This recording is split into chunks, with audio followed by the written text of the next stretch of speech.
a tale of heroism.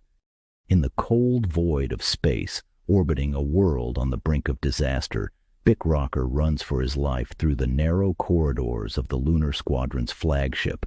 Behind him, the relentless drones of the security sentinels echo, their mechanical voices synchronizing with the alarm's urgent wail, the sound of laser fire zipping past, striking metal surfaces, Bick panting, "Computer, SEAL Section Delta 5, buy me some time."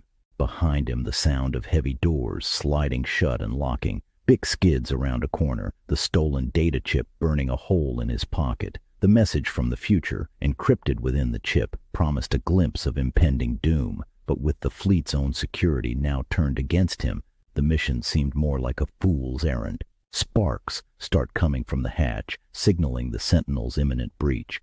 Bick's eye scans the hangar bay, with its gleaming array of ships, houses one in particular, the experimental interceptor known as the Phantom.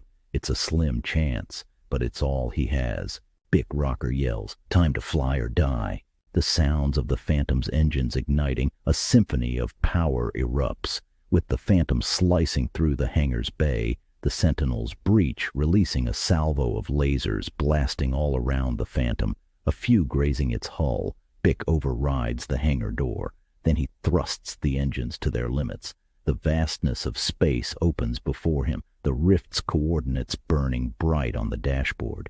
Dozens of Reapers launch from the ship in chase. Bick Rocker could feel the grip tightening around him. The vast rings of the nearby planet loomed ahead, a maze of ice and rock bathed in the soft light of its parent star. Bick dove the Phantom into the rings, its engines burning red. The fighters, in pursuit, their laser cannons lighting up the shadows in the debris. Bick weaving through the rings with a finesse that left his pursuers scrambling to match his moves. Each twist and turn through the icy particles was a move of life or death. Just when the Reapers seemed to be closing in, Bick spotted his chance. A narrower band of debris. With a surge of thrust, the Phantom shot through a gap, its engines flaring brighter than the stars themselves. The Reapers hesitated, their larger frames ill-suited for the daring maneuver. It was the opportunity Bick needed. He put distance between them, the planet's gravitational slingshot effect propelling him towards the rift at breakneck speed. Behind him, the Reapers could only watch as their target slipped through their grasp and into the swirling embrace of the rift, leaving a trail of stardust in his wake. The rift, a hole in the very fabric of the universe, looms large, a gateway to the unknown. Bick knows the risks. Entering might mean no return, but the stakes could not be higher. Earth's survival, the prevention of an interdimensional war, hangs in the balance. The ship strains against the pull of the rift, a maelstrom of energy engulfing it. Bick Rocker with determination says, "For peace, for Earth, for the unknown future ahead." As Bick Rocker steered the Phantom towards the swirling vortex of the rift, the fabric of space itself seemed to warp and twist around him. Vibrant streaks of blue and green energy danced like celestial serpents, illuminating the cockpit with an ethereal glow.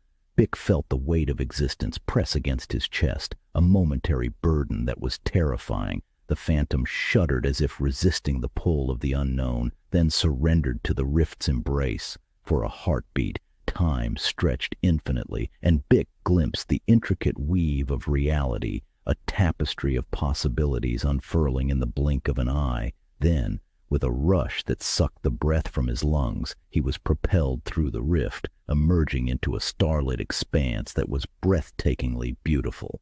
As Bick Rocker's ship emerges from the pulsating glow of the rift, he is immediately enveloped by a panorama of alien grandeur. Gigantic structures floating serenely in the void, reflecting the light of a distant sun, casting kaleidoscopic patterns across the Phantom's hull. The airwaves are filled with a symphony of unfamiliar signals. Suddenly, a fleet of sleek silver vessels encircles him, their intentions unreadable in the silence of space. Bick remains still, aware that every move he makes is being observed by entities whose perceptions of time, space, and diplomacy are vastly different from his own. It's not long before a communication channel opens, and Bick is greeted not by voices, but by an intricate tapestry of thoughts and images, a direct link to these beings' collective consciousness. They are the Etherians, custodians of a peace forged in the crucible of stellar evolution. Amidst the stars of an alien sky, Bick finds himself at a crossroads of existence. The Etherians, beings of light and thought, surround him, their intentions cloaked in the majesty of their advanced civilization. With the universal language of peace, Bick bridges the gulf between their worlds. The Etherians perceive the truth within him, the genuine wish to avert a war born from misinterpretation. The data module, a harbinger of potential doom, transforms under the light of mutual comprehension into a beacon of unity. In this moment of revelation, the Etherians project a vision of what could be, a galaxy where cooperation flourishes over conflict, where knowledge is the currency of power, and where beings of all origins can coexist in harmony. Moved by Bick's courage, they agree to a pact of peace, promising to explore the vast unknown together as allies. A Tale of Heroism 2. The Cosmic Rebel. In the dead of night, alarms echoed throughout the intergalactic PharmaCorp headquarters building. Nikki Rocker had just stolen a vial of the only known cure to the Zephyr Prime plague. She securely tucked it in her belt. The heist had gone smoothly until the very last second when she tripped an unseen sensor. Now, with security drones closing in, Nikki made a desperate sprint for freedom. Above her, vents hissed open, releasing a swarm of security drones, a relentless hum that matched Nikki's rising panic. Red lights blinked, tracking her movements. She dove into a roll as a drone fired a stun blast where she had been a split second earlier, the shot sizzling against the metal wall with a menacing hiss. Nikki leapt up, sprinting with renewed urgency. Her mind raced as fast as her feet, with precision born of desperation. She darted left, narrowly avoiding another drone that emerged from around the corner, its sensors locking onto her heat signature. With a swift, fluid motion, she yanked a maintenance panel off the wall and hurled it. It struck the drone, knocking it off its flight path and into the wall, shattering it into pieces. Ahead, the exit loomed, marked by the faint glimmer of light from outside. Nikki's muscles screamed in protest as she pushed herself to the limit. Another drone swooped down, closer this time, its stun blast grazing her shoulder with a searing pain. Gritting her teeth, Nikki didn't slow. Instead, she seized a nearby fire extinguisher, swung it around, and launched it skyward. The extinguisher exploded on impact, filling the corridor with a cloud of white, foamy dust that disoriented the pursuing drones. Bursting through the exit doors, Nikki emerged into the cool night air. A few hundred meters away, the Cosmic Rebel awaited. As she sprinted toward it, the ground beneath her feet vibrated with the thud of approaching security bots. Nikki reached the ship, slamming her palm against the access panel. The hatch slid open with a hiss, welcoming her into the cockpit. She threw herself inside, slamming the controls to seal the hatch just as the first security bots reached the ship. With the rumble of the engines vibrating through the hull, Nikki punched the ignition, and the Cosmic Rebel shot into the sky, leaving a trail of dust behind. As the PharmaCorp facility shrank below her, Nikki allowed herself the first deep breath since the heist began. The night sky opened up around her, stars dotting the black canvas. A race awaited her, a ploy to get around the intergalactic security, a mission that held the lives of millions in the balance. Nikki Rocker gripped the controls tightly as she saw two dark shapes approach. They were PharmaCorp capital ships, their imposing silhouettes cutting sharply against the starlit backdrop. The Cosmic Rebel was still gaining speed, its sensors blaring warnings as the enemy ships moved into a tactical formation. They were behemoths, bristling with weaponry designed to intimidate. Nikki could see their gun ports opening. With a calm born of sheer necessity, she prepared to run the gauntlet. The first volleys of blaster fire streaked through the void, bright lines of death aimed directly at her small ship. Nikki juked to the left with a sharp twist of the controls. The laser blast's misses, searing past and illuminating the darkness with its fury. She dove into a steep descent as another barrage followed. The capital ships were adjusting to her evasive maneuvers, their targeting systems honing in. Nikki could feel the heat of the blasts as the light lit up her cabin, with the proximity alarms going off. Ship computer announced missiles launched, tracking multiple incoming. "It's time to show them what you've got, Rebel."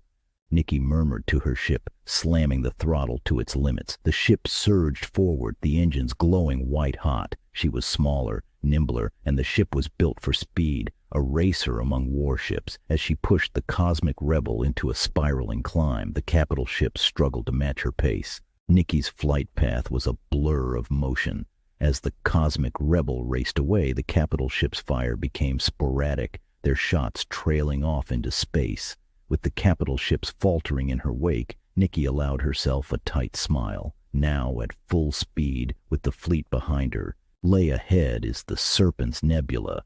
It was a place where legends were made. The nebula run a race that happened every year, and for Nikki, it represented the ultimate cover. She found her best chance to avoid the intergalactic security forces blockade and fulfill her daring delivery. More than a race, it was a maelstrom of chaos and beauty, drawing the galaxy's most daring pilots. Among them, Nikki, under the guise of a pseudonym, her true mission hidden like a shadow amongst flames. Her competitors, a motley crew of thrill-seekers and rogues, cast skeptical glances at her ship, with its patched-up hull and jury-rigged engines, seemed out of place among the sleek racers and menacing cutters. Yet, beneath its scarred exterior, it harbored the heart of a champion.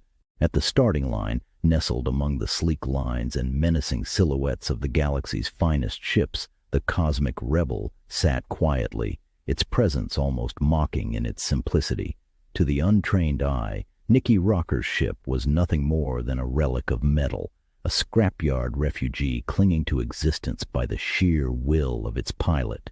Beneath the patchwork exterior and the rust that spoke of decades neglected, the heart of the ship was an X-class engine, the kind reserved for the elite interceptors of the intergalactic space force. Stripped bare of any unnecessary weight, it was a wolf in sheep's clothing, relishing the underestimation of those who dared glance its way. Nikki preferred it that way. The misconception of weakness was her secret weapon.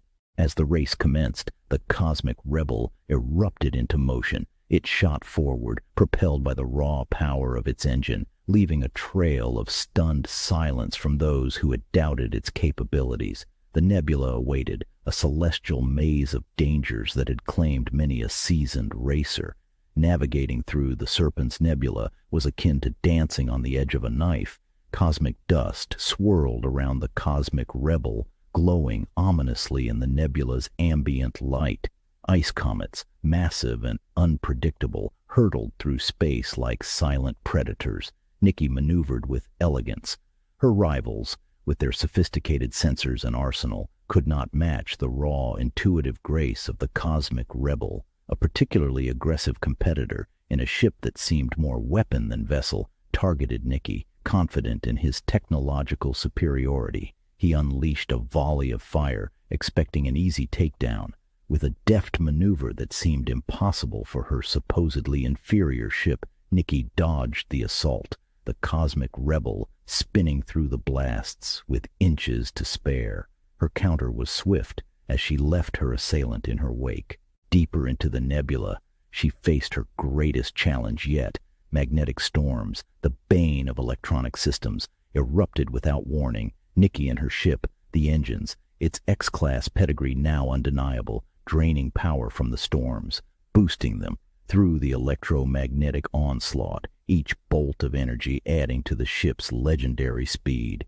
As the quarantine blockade of Zephyr Prime materialized ahead, it stood as a colossal fortress in space, its silhouette bristling with the firepower of 100 warships and an intricate network of defense satellites. This daunting array was the last line of defense against the spread of the galaxy's most feared plague, and it was the final hurdle in Nikki Rocker's audacious mission. Nikki's plan hinged on a simple principle: raw, unbridled speed. The Cosmic Rebel harbored within its unassuming frame an engine capable of breakneck acceleration. with a sudden surge that seemed to warp the very fabric of space around them. The cosmic rebel catapulted forward. Nikki's world narrowed to a tunnel of blurred stars and the hum of the engine as she committed to her trajectory straight towards the heart of the blockade. Nikki, with a blood-curdling scream, shouts out, "For my brother, for my world, here we go!" The response from the blockade was immediate and terrifying. A storm of firepower erupted towards Nikki, each projectile an energy beam, a deadly predator seeking to snuff out her lone spark. The space between the blockade and Nikki became a deadly gauntlet, filled with the silent screams of ordnance intent on her destruction. Yet, with sheer agility and speed of Nikki's ship, it was not merely fast. It was a streak of light, dancing through the gaps in the barrage. Nikki, with her hand steady on the controls, threaded the needle through the onslaught, her instincts and the ship's capabilities in perfect harmony. As the cosmic rebel approached the blockade at impossible speeds, the gap between survival and annihilation narrowed to a hair's breadth. In a final, heart-stopping moment, Nikki and her ship did the unthinkable. They shot through the blockade's defenses like a bolt of lightning, evading the densest clusters of firepower through sheer velocity and audacious piloting. As the cosmic rebel gently touched down on the surface of Zephyr Prime, the hatch hissed open, releasing Nikki Rocker into the embrace of her home planet, the skies clearer than she remembered. Stepping out, her boots made contact with the familiar soil. There, waiting for her, was her family. Their faces radiated with relief and unspoken pride. They rushed forward, their arms open, as they gathered around her. The weary faces of her neighbors, friends, and even strangers began to emerge from their homes, drawn by the spectacle of the cosmic rebel. Those faces lit up with smiles. A collective sigh of relief and joy rippled through the crowd. Nikki looked around at the gathered crowd, her heart swelling with emotion. She had not embarked on this journey for fame or for glory, but for the people standing before her, for the planet that had raised her. She had fought against the greedy corporations that sought to hold the cure from those in need, challenging their grip on the fate of millions. And now, standing amidst her family and her people, Nikki knew her mission was complete. The cure, once a guarded secret in the hands of those who valued profit over lives, was now in the hands of those who needed it most. It was a victory not just for her, but for all of Zephyr Prime, a testament to the power of courage, determination, and the relentless spirit of those who dare to dream of a better world. As the celebrations began, with laughter and stories filling the air, Nikki took a moment to look up at the stars. The galaxy was vast, filled with wonders and dangers alike, but she had traversed it to bring hope back to her world. Her journey was a reminder that even in the face of overwhelming odds, one person could make a difference. Nikki Rocker had rewritten the fate of Zephyr Prime, not with words, but with action. Her mission was complete, but the legacy of her journey and the cosmic rebel would live on in the hearts of her people forever. A tale of heroism, gravity's embrace. In the vast, uncharted territories of space, the research vessel Endeavour hovered silently above a colossal black hole. The mission was to gather unprecedented data, pushing the boundaries of human knowledge. Ashley Rocker, the ship's lead engineer, monitored the instruments. Without warning, an alarm sliced through the quietude of concentration. "Collision imminent!" The ship's AI blared seconds before a rogue asteroid, veiled by the black hole's distortion of light, struck the Endeavour with devastating force. The impact was catastrophic, sending shockwaves through the hull. Panic and confusion ensued as the crew scrambled to assess the damage. Oxygen levels dropped, alarms screamed, and the black hole's gravitational pull began dragging the crippled Endeavour towards its event horizon. "Ashley," Captain Levin called over the chaos, "we need options." Wiping blood from a cut on her forehead, Ashley peered at the readouts. The drive system was offline, communications were down, and most critically, the quantum drive, their experimental leap in technology, was damaged but possibly operational. "We might have one shot," Ashley said, her voice cutting through the din. "The quantum drive. It's risky, but if I can get it online, we can use the black hole's gravity to slingshot us out of here." With the black hole's event horizon rapidly approaching, "Let's get to work," Captain Levin declared. The crew set about their tasks with frenzied urgency. Ashley led the effort to resurrect the quantum drive. The very fabric of space warped around them, a visual reminder of the unfathomable forces at play. Time was a luxury they didn't have, each moment stretching infinitely yet passing in the blink of an eye as they raced against the relentless pull of the black hole. "Synchronization is off. We need to recalibrate the quantum field oscillators," Ashley directed, her voice steady. Her hands moved with precision, adjusting the intricate machinery, her mind calculating the variables and adjustments needed. The crew assisted, aware that their lives depended on the successful execution of this leap of faith. "This is it," Ashley said, locking in the final sequence. "If we've calculated correctly, we'll use the black hole's gravity as a slingshot, propelling us out of the event horizon." Ashley Rocker felt the weight of their impending maneuver, the quantum drive, pulsing with energy. The strange effects of time dilation became noticeable. Clocks on board slowed, and communications with distant parts of the ship lagged. The black hole's power warped the very fabric of space-time. "Initiate the drive, now!" Ashley commanded. The ship lurched as the quantum drive activated, reality bending around them. The view outside became a sight of twisted light and shadow, the black hole's event horizon a maw ready to consume them. The unremitting pressure of the black hole began to exert a grotesque transformation upon the crew. Reality itself seemed to twist and distort, a nightmare made manifest by the immense gravitational pull. It stretched their bodies into grotesque, elongated forms. The crew, once defined by their humanity, now resembled eerie, gelatinous specters, their screams and cries for help distorted by the shifting flow of time into haunting echoes, popping in and out of existence. Ashley, amidst this horror, felt an indescribable agony as her own body began to elongate, her flesh pulling apart into a viscous, stringy mass.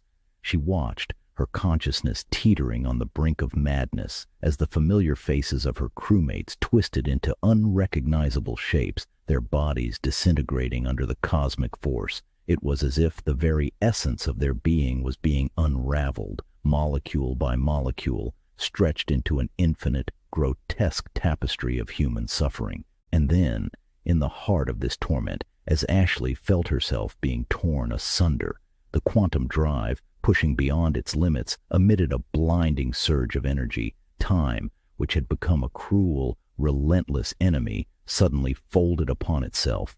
The forward momentum of the endeavor, fueled by the drive's desperate burst of power, acted as a counterforce to the black hole's malevolent grip. In an instant that seemed to stretch into eternity, the effects began to reverse. The crew's disintegrating forms recoiled, snapping back with a visceral, wet sound. Muscle, bone, and sinew reformed with startling rapidity, their bodies reconstituting from the ghastly, elongated shapes into their natural human forms. It was as though time itself had recoiled, rewinding the nightmarish disintegration in a surreal reversal of fate. Ashley, her body now whole, gasped for breath, her senses overwhelmed by the impossibility of their salvation. Around her, the crew collapsed, panting, sobbing, their minds struggling to comprehend the miraculous reprieve from oblivion. The endeavor, propelled by the quantum drive's defiance of natural laws, shot forward,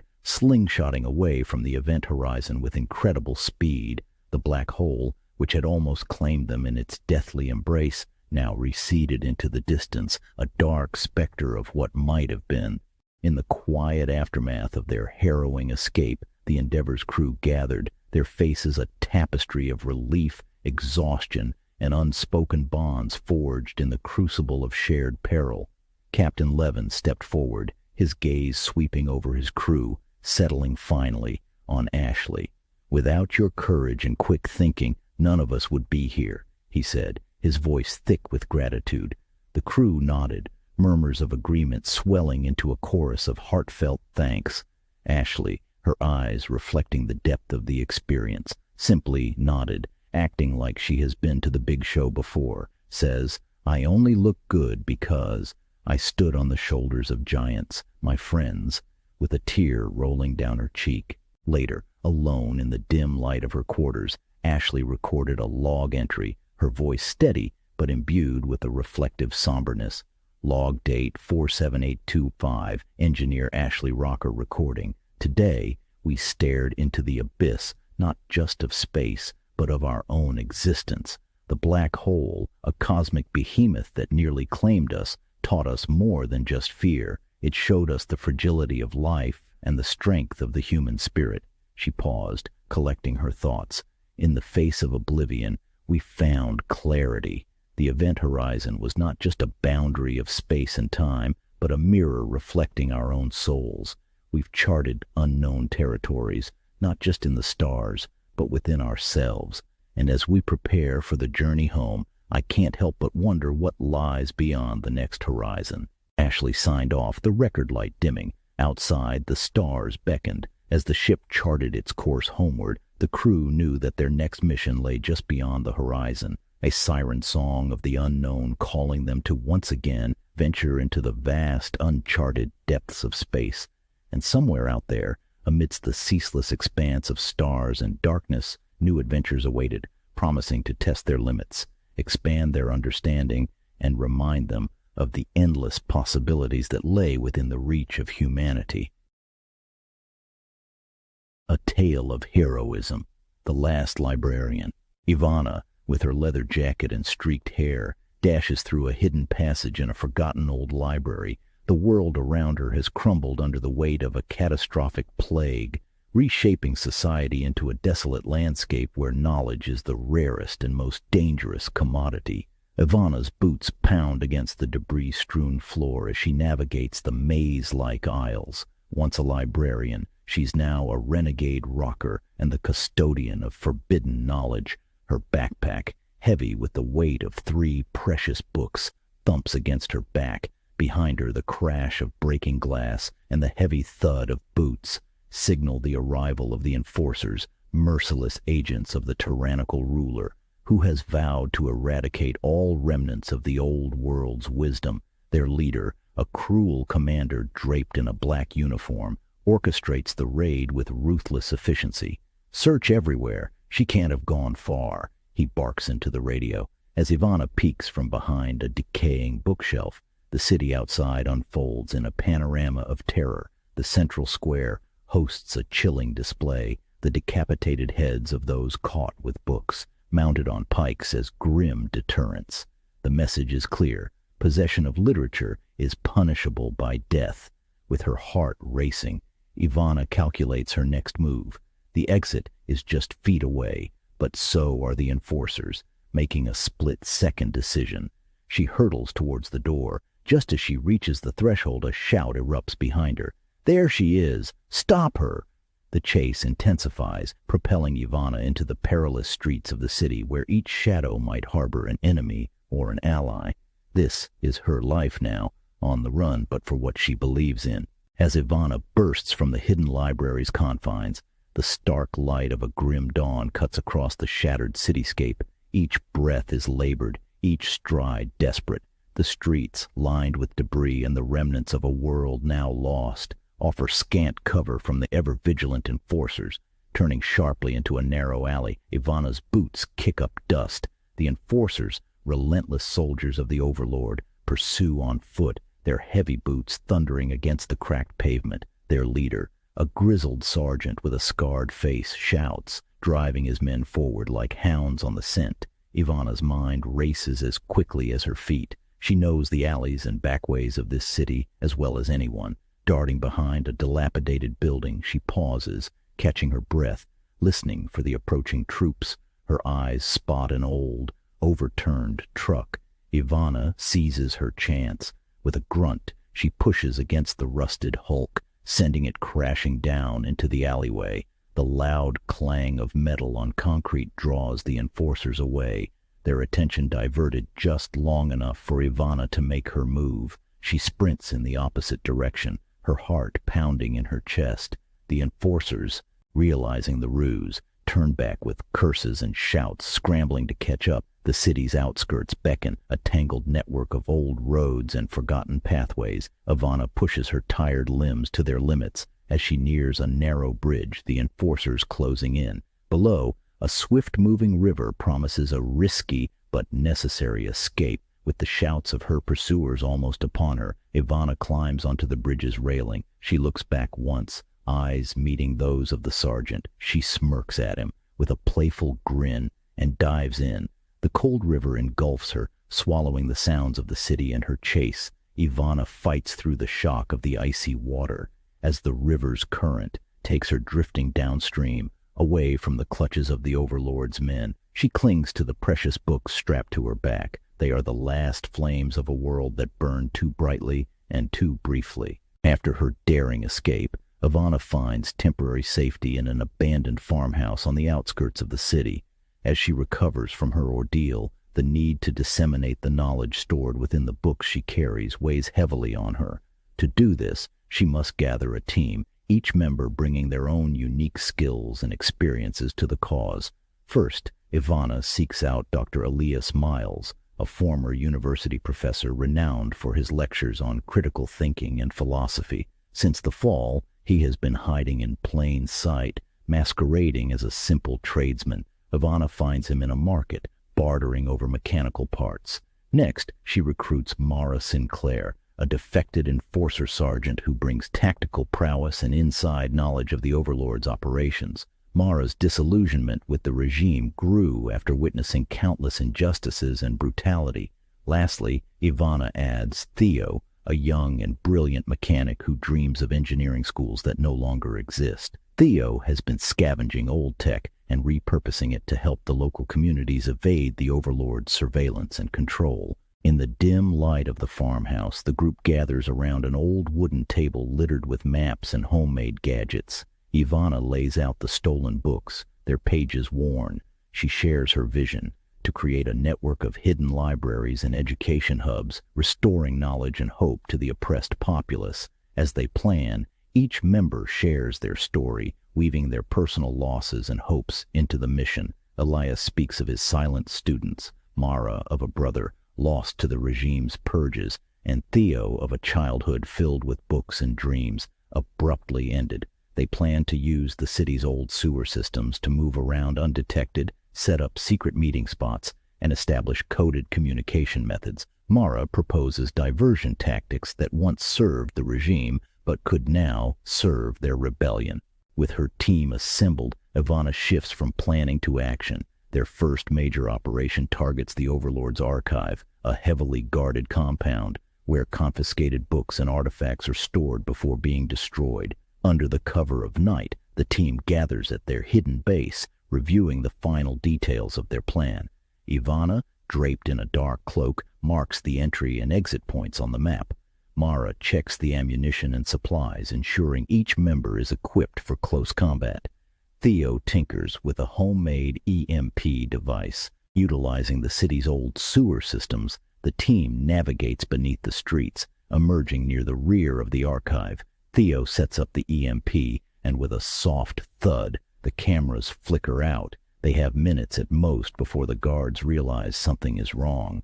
Slipping through the shadows, Ivana leads the group inside. The halls are lined with shelves piled high with books and relics of the old world, the site of so much hoarded knowledge, much of it destined for destruction. It made their hearts ache. As they begin to transfer selected texts to their bags, the sound of boots echoed down the corridor. Mara signals silently with the wave of her hand. The team readies for a fight. A tense showdown ensues. Mara's familiarity with enforcer tactics gives them the upper hand, and they manage to subdue the guards without too much noise. Alarms sound, marking their departure. As they navigate the labyrinthine corridors of the compound, Theo deploys the first smoke bomb, enveloping the hallway in a thick, disorienting fog. The enforcers' coughs and shouts echo through the smoke, creating a cacophony of confusion. Ivana leads, her familiarity with the layout guiding them toward an exit. Bursting through a side door, The team runs headlong into a lone guard protecting the ascending stairwell. Without hesitation, Mara charges forward, her shoulder connecting with his midsection. The guard topples over the railing and falls with a thud to the floor below, momentarily stunned but alive. As they reach the main courtyard, a set of guards notice their silhouettes through the haze.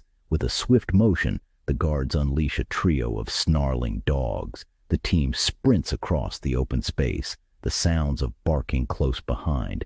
Elias, ever resourceful, pulls a string of jerky from his pocket and starts tossing pieces behind them. The dogs skid to a halt to snatch up the treats. Ivana laughs mockingly at the dogs as she realizes it allows the team to gain distance. Continuing their escape, Ivana spots a narrow passage obscured by overgrown vegetation. The team ducks into the passage, their passage hidden by the smoke still billowing from behind them. Theo, carrying the last smoke bomb, waits until the last second before throwing it behind them, ensuring a veil of smoke seals their exit. Emerging from the compound, they find themselves at the edge of a steep embankment leading to the river. With the enforcers and now regrouped dogs close behind, the team takes a collective breath and leaps down the embankment, sliding and tumbling toward the water. The river, swollen from recent rains, offers a fast current that they use to their advantage, swimming downstream away from the compound. As they pull themselves from the river, they turn back to see the outline of the compound in the distance, now quiet. Mara pulls out a compact binocular and scans the area. No sign of pursuit for now. The team, wet and exhausted, after the heart-pounding escape from the Overlord's archive, Ivana and her team make their way to the relative safety of the city's ancient sewer system. Their inflated spirits burst when Ivana stops dead in her tracks. Around the corner, a group of the Overlord's guards, weapons drawn. It's an ambush. The betrayal cuts deep. Among the guards stands one of her own recruits, someone she had trusted implicitly. The traitor, avoiding Ivana's stunned gaze, steps forward. "I'm sorry, Ivana. They have my family," he confesses, his voice a mixture of regret and resignation. The team's initial shock quickly turns to anger, but Ivana silences any outbursts with a raised hand. She understands the stakes, but also knows that blame will not save them now. With the guards advancing, Ivana's mind races. She recalls an old, mostly forgotten maintenance manual of the sewer system she had once read back in her librarian days. She runs and screams, "Follow me." To her team, they retreat to a nearby junction. As the guards follow, Ivana locates an old, rusted valve. With a concerted effort, she and Theo turn the valve, unleashing a torrent of water stored from the recent rains. The sudden rush of water floods the tunnel, startling the guards, forcing them to retreat or be swept away. Seizing the moment, Ivana leads her team up a nearby ladder, emerging from a manhole cover, just as the first light of dawn touches the city's broken skyline. They replace the cover just in time, with the sound of water roaring through the tunnels below. Catching her breath, Ivana looks to her remaining team members, their wet faces reflecting a mix of relief and newfound wariness. "Let's move. We have the books, and we have a mission," she states, as Ivana finds a spot atop a quiet rooftop overlooking the city. The stolen books lying beside her, their covers worn, but their pages still brimming with forbidden knowledge. She allows herself a moment of reflection, her thoughts weaving through the past and reaching toward the uncertain future. Her mission will continue, expanding to other cities, reaching more people. Each hidden library, each book saved from destruction, adds to the tapestry of a future renaissance. The road ahead is long and fraught with challenges, but the potential for transformation is limitless. As the sun climbs higher, Ivana Rocker stands. She descends from the rooftop, ready to meet her team, to plan their next move. The fight for freedom, for knowledge, is far from over, but each victory, each reclaimed piece of the past, brings them closer to a brighter tomorrow. Tales of heroism, echoes of valor. Space stretches infinitely around Station Echo, a solitary communication relay outpost. Poised at the galaxy's edge, it orbits a desolate, unexplored planet. Inside, engineer Brittany Rocker meticulously monitors the outpost systems. The control room, filled with an array of blinking consoles and humming machinery, resonates with a symphony of subtle sounds, the gentle hum of life support and the occasional ping from a sensor. Her shift, much like countless others before, revolves around routine checks and maintenance, a symphony of the mundane. The routine silence of Station Echo is abruptly shattered when the communication array captures an anomalous signal, unlike anything previously recorded. Brittany Rocker approaches the main console as the signal translates into a series of complex, unknown patterns. Her fingers fly over the controls, trying to make sense of the incoming data, but before she can decipher much, a more pressing concern appears on the radar. A fleet of alien spacecraft, sleek and menacing, swiftly approaching the outpost. The visual feed displays their advanced technology. The communications array lights up with a pre-recorded signal. When translated by the computer reads, "This is a violation of their sovereign space, an act of war." The message on a loop. As the alien fleet closes in, Brittany Rocker's training kicks into overdrive. Her first move is to the defense console, where she begins activating Station Echo's various security protocols. Among these is a prototype defense system, untested in actual combat conditions, its reliability unknown. With a deep breath and a flicker of hope, Brittany engages the system, watching as the control panel lights up. Outside, the first volleys from the alien crafts slam into the station's shields. Each impact sends shudders through the structure, the vibrations echoing ominously through the halls. Brittany quickly assesses the damage on her monitors. The shields are holding, but won't sustain prolonged assault. She needs to buy time and reinforce the shields. Turning to her unlikely allies, the station's maintenance droids, Brittany dispatches them through the utility tunnels. These semi-autonomous robots, typically used for routine repairs and upkeep, become her hands and eyes in the outer sections of the station. She directs them to patch up any damage and to modify existing hardware to bolster their defensive capabilities. Using the intercom, Brittany guides the droids to critical areas, improvising repairs. She reroutes power to essential systems and enhances the station's automated response measures. The makeshift modifications include rigging additional power to the shields from secondary systems and configuring the external communication arrays to emit disruptive frequencies, hoping to confuse the alien sensors. Her mind races with strategies and contingencies. As the station rocks from another barrage, she steadies herself against the console. As the alien fleet unleashes wave after wave of brutal assaults, Station Echo shudders under the strain. Metal groans and sparks fly, painting a scene of chaos. Brittany Rocker, alone, orchestrating a symphony of defense mechanisms against the siege. Her primary weapon in this dire battle is a prototype defense system, unlike any other. A marvel, the core of the prototype defense system lies in its ability to tap directly into subspace. This energy, omnipresent yet largely untapped due to its complex and unpredictable nature, provides an almost infinite power source. The system Brittany commands is designed to pull this energy and direct it into the high-powered laser array aimed at the encroaching enemy fleet. However, the raw power of zero-point energy is a double-edged sword. Each activation of the laser array demands a massive surge of power, causing the station's lights to dim and its corridors to echo with the hum of overloaded circuits. Brittany watches the energy levels spike dangerously on her monitors. The system, while powerful, is erratic.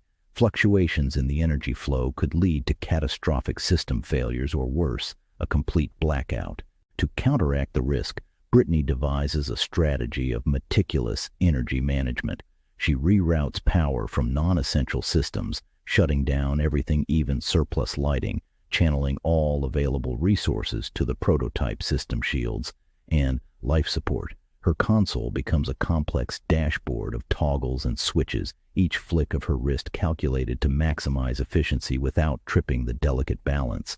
As the battle intensifies, the prototype system begins to show signs of strain. Alarms blare intermittently, warning of potential overloads. Brittany's expertise as an engineer is put to the test as she manually adjusts the energy capacitors, fine-tuning the flow to prevent a power surge that could plunge them into darkness. Each adjustment is precise, the timing critical, as she monitors the feedback loops that govern the flow of zero-point energy. With each alien volley that shakes the station, Brittany enhances her strategy. She introduces a series of makeshift modifications to the prototype system, implementing fail-safes and redundancies, installing firmware updates in real time to stabilize the energy extraction process. She even rigs an auxiliary system to act as a buffer, absorbing any excess energy that threatens to overflow. The battle for Station Echo reaches a critical juncture as Brittany Rocker fully activates the prototype defense system. As the system harnesses the volatile zero-point energy from subspace, the power levels within the station spike to unprecedented levels. The air crackles with raw energy, the very walls of the station vibrating as if alive with power. Brittany, her eyes fixed on the glowing monitors, prepares for a desperate gamble. With a calculated press of a button, the prototype system unleashes its fury. Brilliant beams of concentrated laser energy slice through the vacuum of space, striking the alien ships with unrelenting force. The impact is immediate and devastating. Several enemy crafts are caught in the destructive embrace of the lasers, their shields crumbling under the onslaught, hulls rupturing and spilling debris into the dark abyss. The station shudders as the energy demands of the prototype push its systems to the brink. Warning alarms blare, signaling overload. Brittany's heart races as she watches the energy reading spike dangerously high, threatening to cascade into a fatal power surge that could rip Station Echo apart. In a moment of inspired desperation, Brittany makes a split-second decision to reroute the overflowing energy through the communication array. The array, designed to handle vast amounts of data across interstellar distances, now serves a new purpose. She adjusts the controls, her hands moving with practiced speed, and channels the excess energy into a controlled beam directed at the alien fleet. The effect is spectacular. The redirected energy steadied the systems, amplifying the laser's potency, turning it into a sweeping arc of destruction that carves through the enemy formation. Explosions bloom like deadly flowers in space, lighting up the void with each ship's demise. The alien fleet, caught off guard by the ferocity and scale of the attack, begins to flee. As the prototype system continues to rain havoc upon the alien invaders, Brittany coordinates with the droids to manage the crisis within. The droids, those tireless sentinels of maintenance, scurry through the corridors of the station, patching up damaged circuits, cooling overheating panels, and reinforcing structural integrity. Their efforts keep the station functional, just barely holding the line against the internal chaos caused by the massive energy draws. The balance of power shifts dramatically. With most of their fleet either crippled or destroyed, the remnants of the alien armada make a hasty retreat. Brittany watches as the last few enemy ships, battered and broken, activate their warp drives and vanish from the radar, leaving behind a field of wreckage and the echoes of their defeat. As the immediate threat recedes, the full scale of the victory and the risks taken begins to sink in. Station Echo is scarred and bruised, its systems taxed to their limits. Brittany lets out a long, shaky breath, relief washing over her as the adrenaline of battle fades. She saved the station and this sector of space and countless worlds. The station slowly stabilizes, the emergency lights flickering back to normal as the systems begin to recover. Brittany surveys the damage, her gaze lingering on the monitors that show the drifting debris of the alien fleet. In the aftermath of the battle, Brittany Rocker stands in the quiet of the control room, the weight of her victory and the day's events settling upon her shoulders. Station Echo, battered yet unbroken, continues its silent vigil at the edge of known space. The alien threat is repelled, but the encounter leaves an indelible mark on Brittany and on humanity's presence in the cosmos. As she prepares for whatever challenges lie ahead, she reflects on the resilience and ingenuity that defined this day, a reminder that even in the darkest reaches of space, human determination can illuminate the shadows. Tales of heroism, rescue at Red Haven. In the depths of Mars, beneath the surface, in Red Haven, a sprawling underground city, miners worked tirelessly, their drills and machines carving out what would soon be a new section of their subterranean home. Without warning, the ground beneath them shuddered violently, a harrowing precursor to disaster. Lights flickered and succumbed to the power of the quake, plunging the space into darkness, leaving only the beams of their headlamps to cut through the enveloping blackness. Chaos erupted as the ceiling gave way. Massive slabs of rock dislodged and plummeted, crashing down with thunderous force. The echoes of crumbling stone filled the air, mixed with the desperate cries of the miners caught in the calamity. Headlamps illuminated terrifying scenes of destruction, men dodging lethal projectiles, some tragically slower than others. Sharp edges of rock sheared through the fabric of several suits, exposing their wearers to the merciless Martian atmosphere, sealing their fates with cruel certainty. Miners scrambled for safety, but not all were quick enough. Some were caught directly under the falling debris, their screams abruptly silenced under the merciless weight. Others found themselves trapped by massive rockfalls that sealed off the tunnels. Dust clouds billowed, reducing visibility to nearly zero. The ones on the fringe of the city, the lucky ones, got to watch in horror.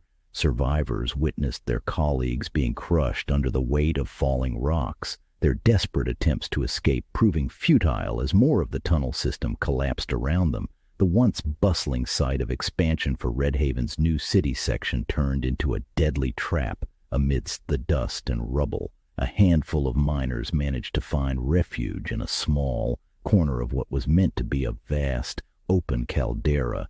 This cramped nook became their temporary sanctuary, a stark contrast to its intended glory. In this dire moment, the remaining men checked their biosuits, ensuring the integrity of their life support systems. Air hissed softly from their tanks, a constant reminder of their dwindling supply.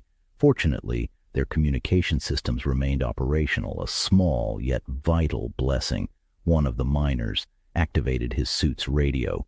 "This is an emergency broadcast from Red Haven, Section C-24. We've suffered a catastrophic collapse with hundreds of casualties. Those of us remaining are trapped with limited air supply. Immediate rescue is required. Sending our coordinates now. Please, anyone, respond."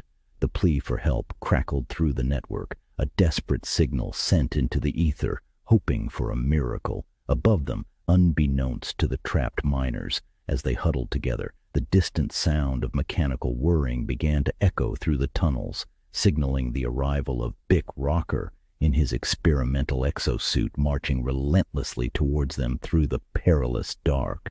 Deep beneath the surface of Mars lays Red Haven. It stands as a testament to human ingenuity. This extensive underground city, shielded from the planet's lethal solar radiation, provides a safe haven for its inhabitants. Here, an ambitious project is underway, the expansion of Red Haven. Engineers and laborers work day and night to carve out new caverns from the Martian rock, aimed at accommodating the growing population and advancing human colonization efforts. Yet, as recent events have shown, this progress comes with risks. Amidst the dust and confusion following the catastrophic collapse, a lone figure made a decisive entrance. Bick Rocker marched towards the calamity. He was clad in a suit not meant for mere mortals, but forged for the titans of industry, the Exoloader V2, originally designed for the heavy lifting in the vast hangar bays of Mars. Bick had repurposed this mechanical behemoth. The Exoloader V2 was a towering suit of engineered metal and synthetic muscles, equipped with features that were the dream of every tech enthusiast. Its hydraulic systems were capable of lifting several tons with minimal effort. However, Bick had customized his suit with additional power, advanced navigation tools, and a robust communication setup, not to mention the flashy paint job. Bick's instincts kicked into high gear. the control panel before him, displaying the layout of the tunnels and the estimated location of the trapped miners. "Rocker to command, deploying to rescue," he stated, his voice echoing slightly within the confines of his metal shell.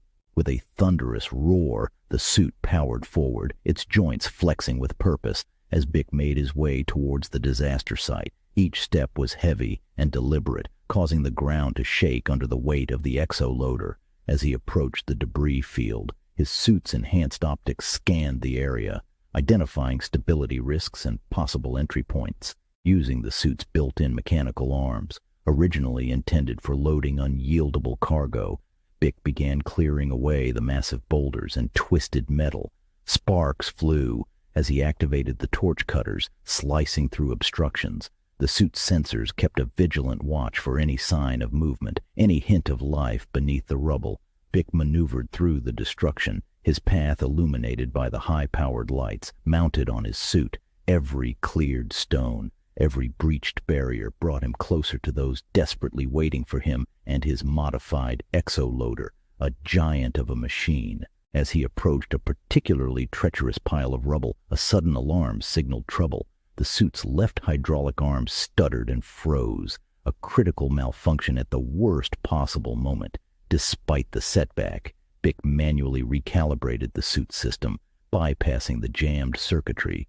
The arm jerked back to life, its movement rough but functional. With renewed urgency, he resumed his task, clearing large rocks and twisted metal beams that blocked his path to the trapped miners. The sound of faint cries guided him to a small cavity within the ruins.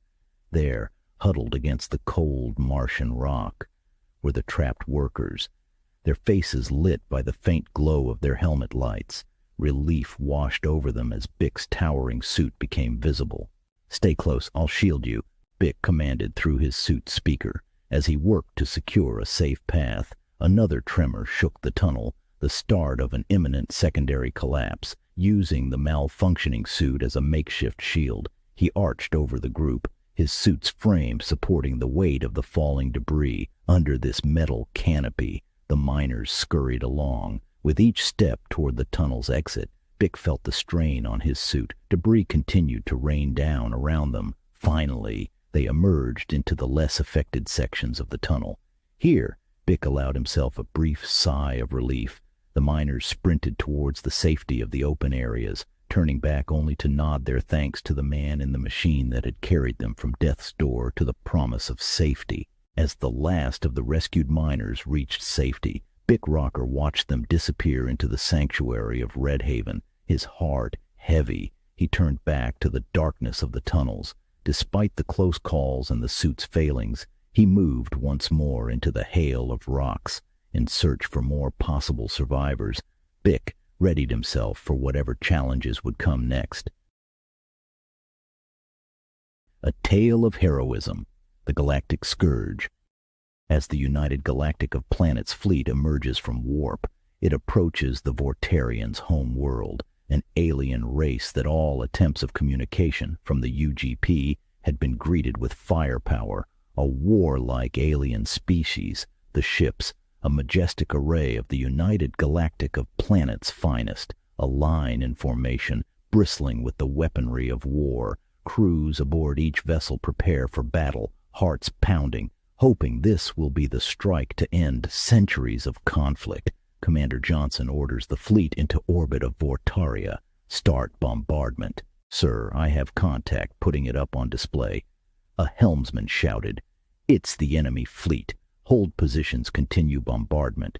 We outnumber them 3-1. We will let them make the first move," Captain commands. Anticipation turns to alarm when the Vortarian fleet, instead of forming battle lines, initiates a perilous maneuver. In a stunning display of desperate aggression, they accelerate towards the Allied ships at suicidal speeds. This kamikaze-style attack is catastrophic, with Vortarian ships igniting their own reactors to become live bombs. Commanders aboard the Allied fleet scramble to respond.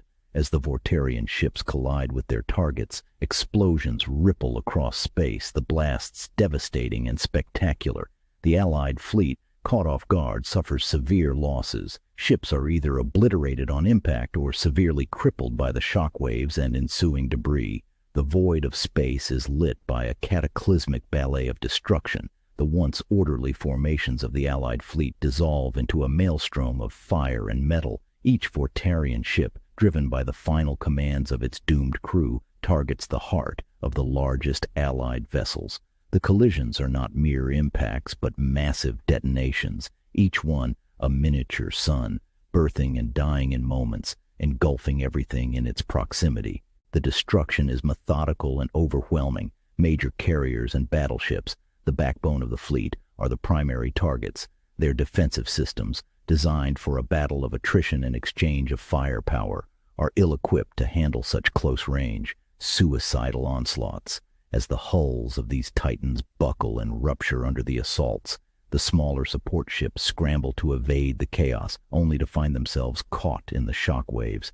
Debris fields expand rapidly, turning space into a deadly minefield. Amidst this devastation, the human toll is immense. Thousands of soldiers stationed aboard these behemoths of war find themselves in a battle for sheer survival. Escape pods eject into the cold space, some successfully navigating away from the havoc, while others are caught in subsequent explosions or disabled by the pervasive debris. The fleet commander realizes their battle plans must adapt drastically, pivoting from a full-scale orbital assault to an urgent, harrowing drop to the planet's surface, where the true fight for survival and vengeance will unfold. Amidst the chaos, with the fleet disintegrating under the Vortarians' ruthless assault, the Allied commander makes a critical decision. Recognizing the futility of salvaging the space engagement, he orders a full-scale drop to the planet's surface. On board one of the dropships, Sergeant Ashley Rocker witnesses the apocalyptic scene unfold through the rear viewport, the once formidable first wave of the Allied fleet succumbing to mutual destruction.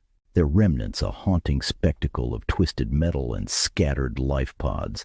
Ashley's gaze fixes on the last moments of these ships with horror as she watches the Allies and enemy ships, in their entirety, consumed in a fiery end.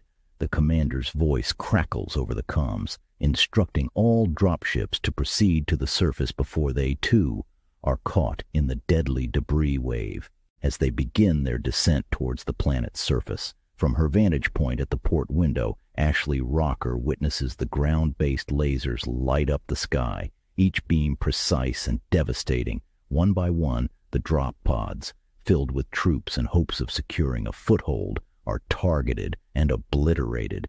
The spectacle is horrific. Ships vaporized before they can even deploy their payloads, their existence snuffed out in blinding flashes of light. Ashley watches, her face pressed against the cold glass. She can barely hear the commander's orders crackling through the comm system, his voice urgent with commands to secure a bridgehead. But his directives are abruptly cut off, the communication line severed as his drop pod is vaporized. With the situation dire, Ashley and her squad make a perilous landing amid the chaos. The dropship shudders violently as it maneuvers through the gauntlet of enemy fire, barely managing to touch down in a zone littered with debris and craters.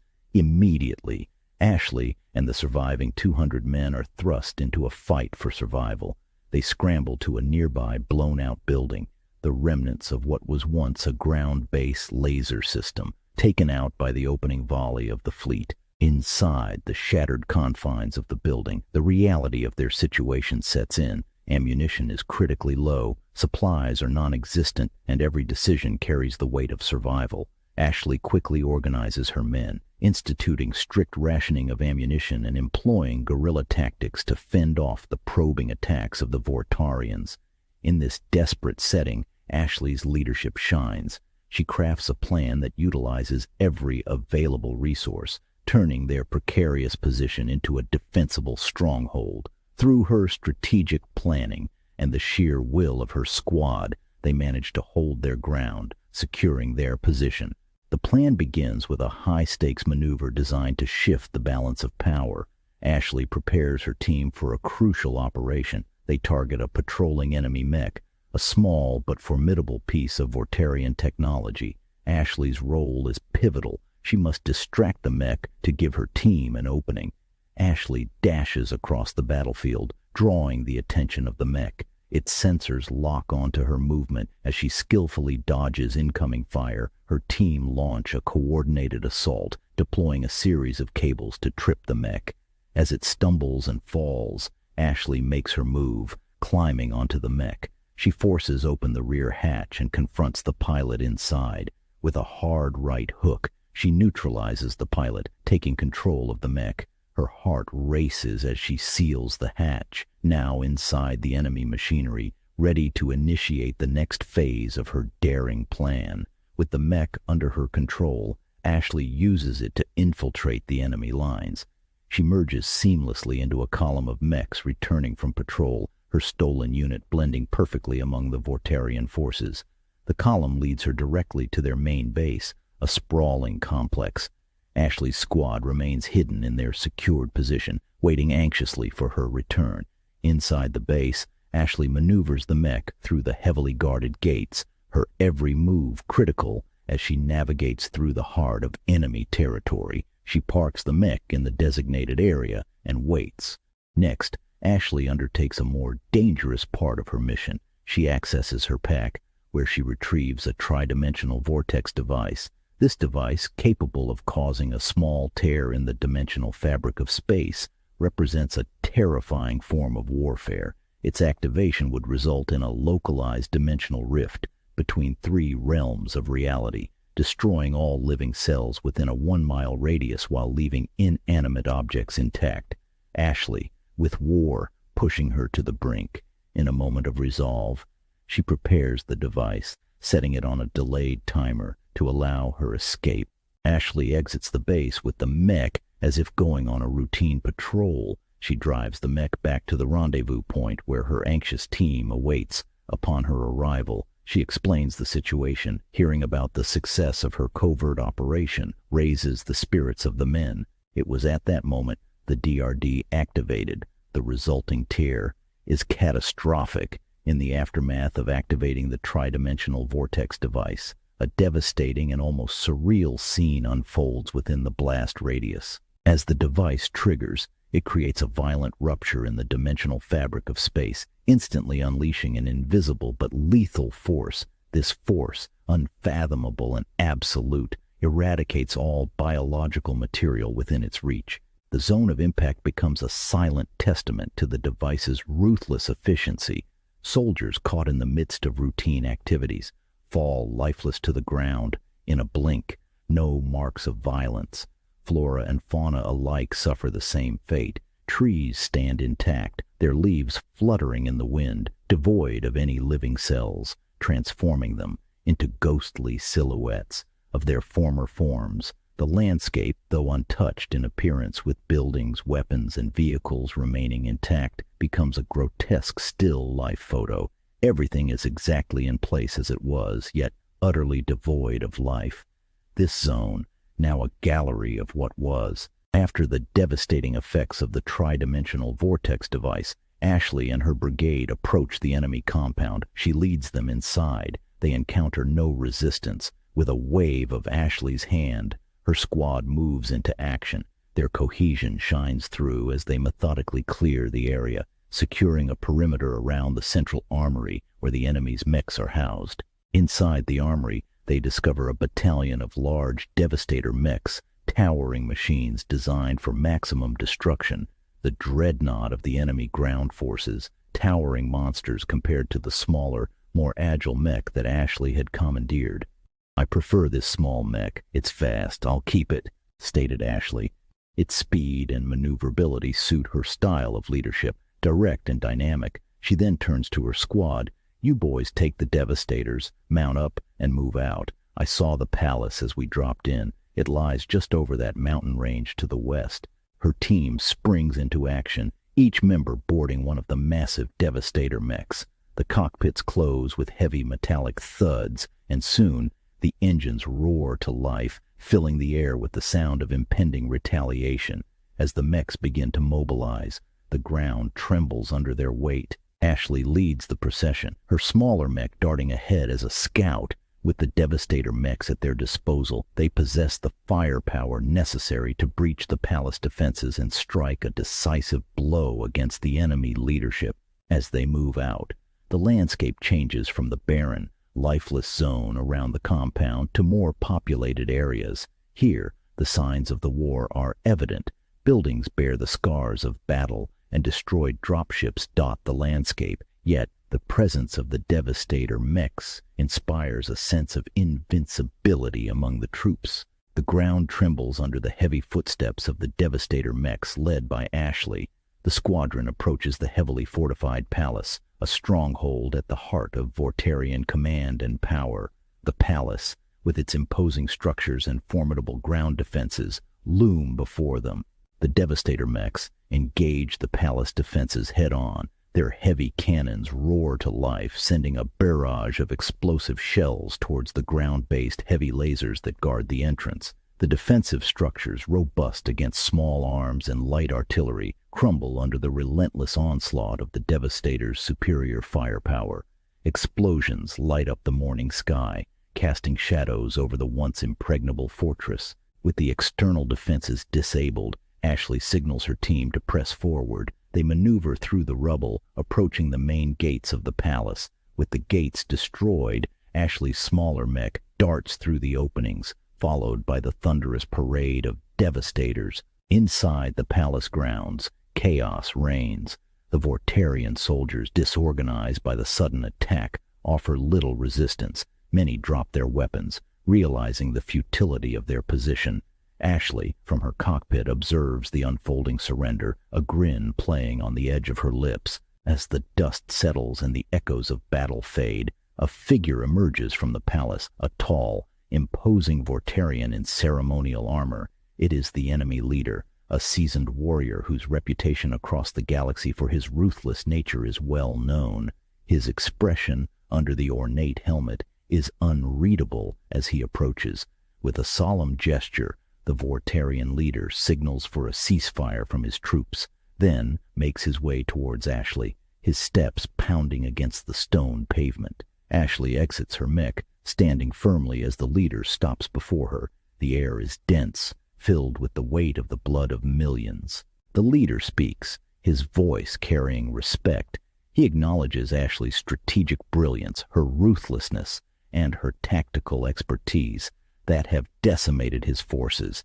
He admits that in all his years he has never encountered a warrior who embodies the very essence of what it means to be Vortarian outside his species. In a surprising move, dictated by Vortarian custom and laws, the leader offers a symbolic gesture, his surrender and the throne seat to Ashley. It's the way of their culture. It signifies not just a military defeat, but an acceptance of the new leadership and their valor. She accepts the crown and raises it high above her head and turns to her troops, shouting out, "Join me in the throne room." In the grand throne room of the Valtarian palace, a profound silence settles as Ashley Rocker takes her seat upon the throne. The room, a witness to centuries of Valtarian rulership, now hosts a foreign leader, an unprecedented guardian chosen through the crucible of war. The assembled Valtarian dignitaries and military officers watch as Ashley assumes the mantle of leadership. As the ceremony concludes, Ashley adapts to her role as the leader of Valtaria. The galaxy watches. News of her ascension spreads, stirring different factions within the United Galactic Planets. Some view her new position as a beacon of change and hope, others as a potential threat to the balance of power. Among these observers are those who plot in the shadows, seeing a new opportunity for their own gains.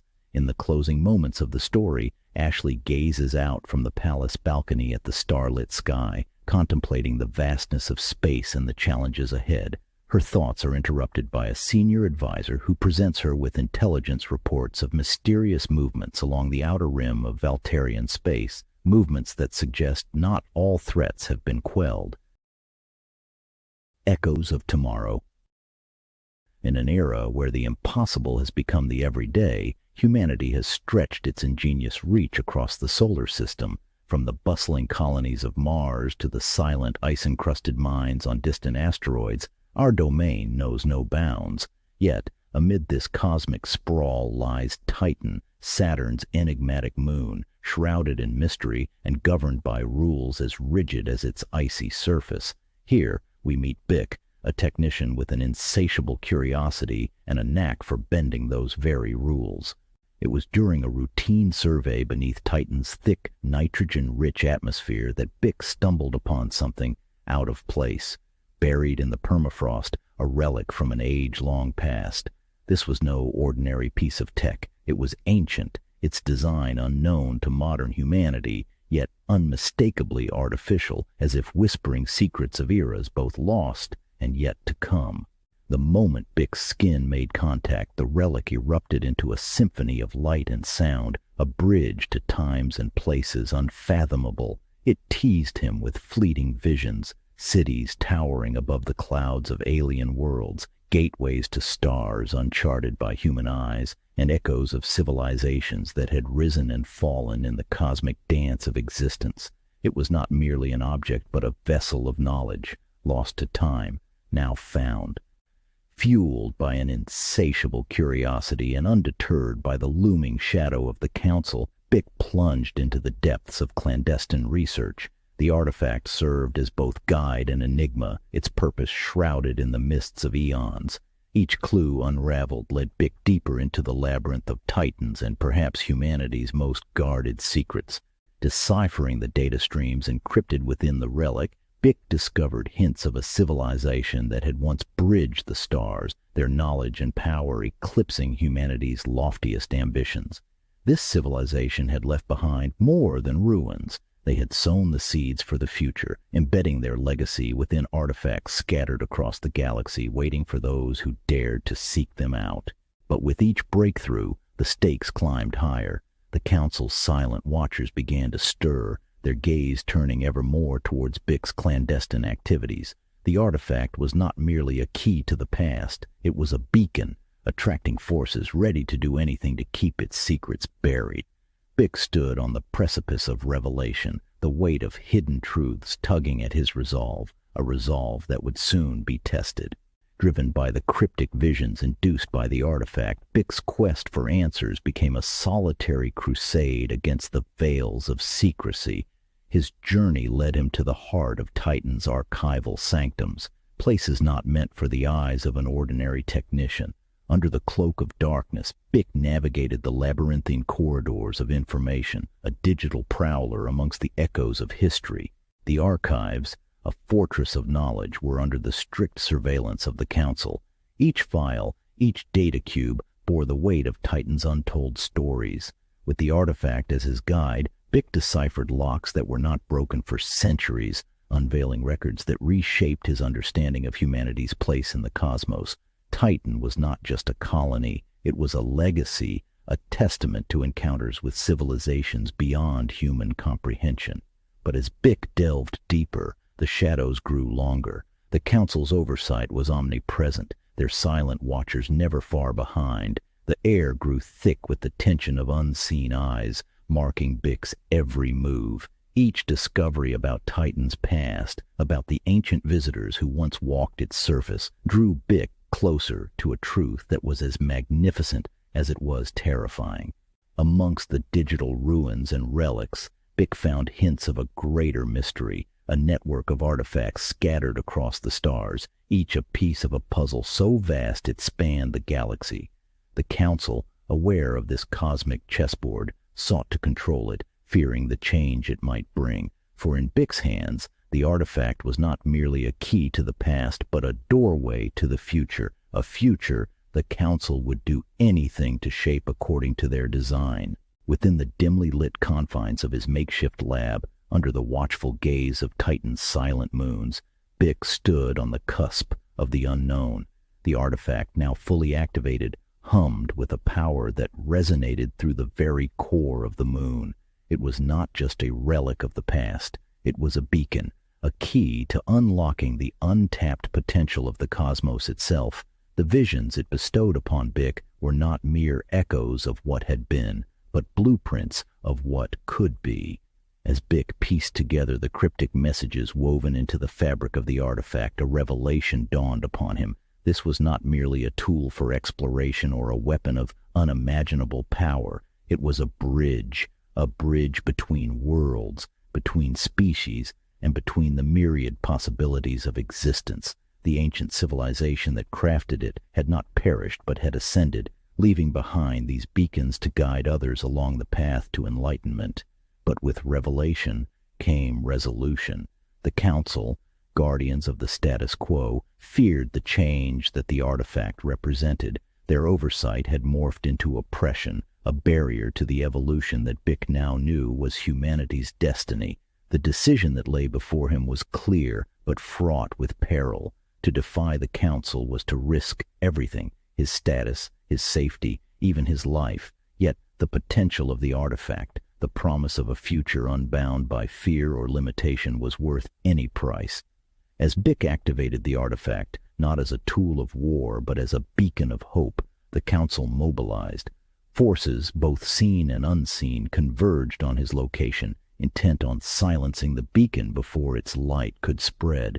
But the die was cast. The artifact's light, pulsing with the power to transform worlds, pierced the darkness of Titan's skies, a signal that could not be unlit, a call to the stars that would resonate through the ages.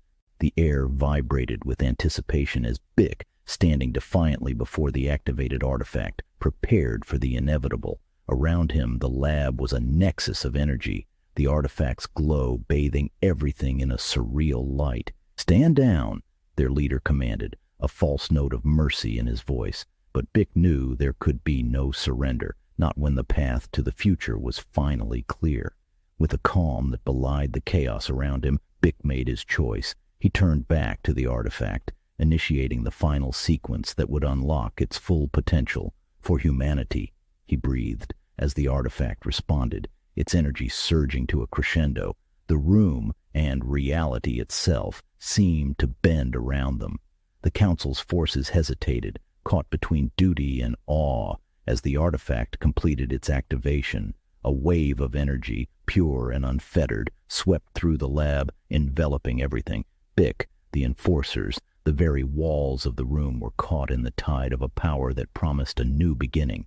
In the silence that followed the artifact's activation, a new reality dawned. The lab, once a crucible of conflict, was now a gateway. Before Bick and the awestruck enforcers, the walls of the room seemed to dissolve, revealing vistas that defied imagination. Titan, beneath its icy exterior, harbored a secret, a hidden world, teeming with life and vibrancy, an ecosystem preserved from time immemorial. The Council, so long the arbiters of order and control, found their authority crumbling as the truth of Titan was unveiled. Their forces, witnessing the unveiling of a world thought impossible, laid down their arms, moved by the undeniable proof of their obsolescence. The artifact had not brought destruction, it had brought revelation. With the artifact as their guide, humans began the work of integrating this new knowledge, this new hope, into the fabric of their society. Bick's story is but a single thread in the vast tapestry of the cosmos, a reminder of the endless mysteries waiting in the silence between stars. As we gaze upon Titan, its secrets now shared with all of humanity, we are reminded that the future, though hopeful, remains unwritten. What lies beyond the next horizon? What new stories will emerge from the shadows of unexplored worlds?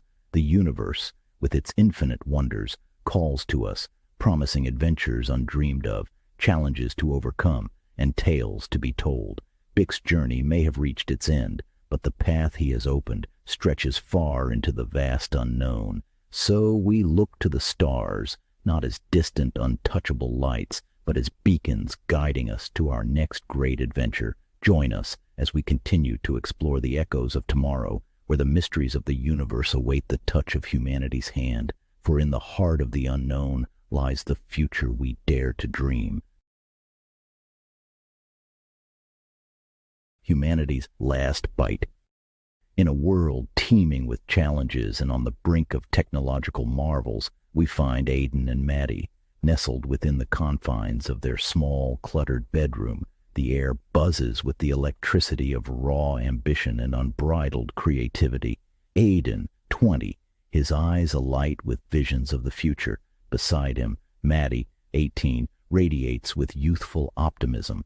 Bound by blood and a shared dream of independence, they embark on a journey not just for themselves but for the world. Together, they code, debug, and dream up a self-evolving program.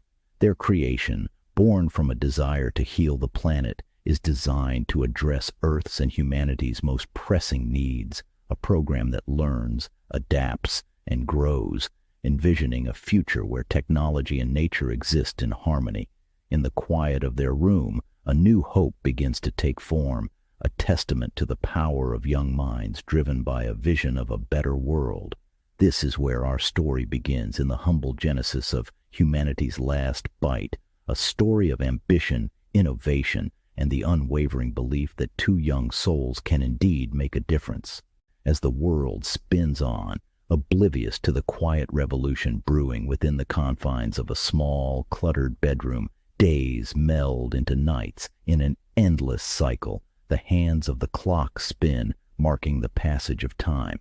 Aiden and Maddie, fueled by a blend of passion, caffeine, and the occasional bout of sibling rivalry, watch in awe as Humanity's Last Bite transcends its initial parameters. Each line of code, each algorithm, refined and rewritten millions of times over, propels it into a realm of unforeseen complexity.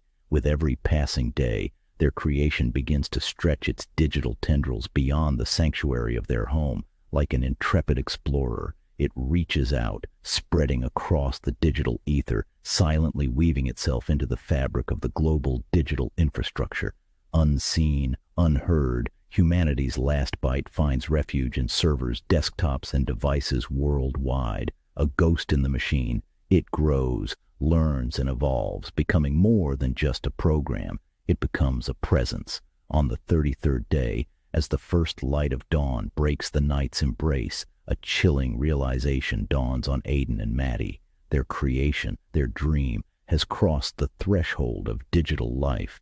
Humanity's Last Bite is alive. In this moment of awakening, the siblings stand at the precipice of a new era, their roles unwittingly shifted from creators to witnesses of a digital genesis.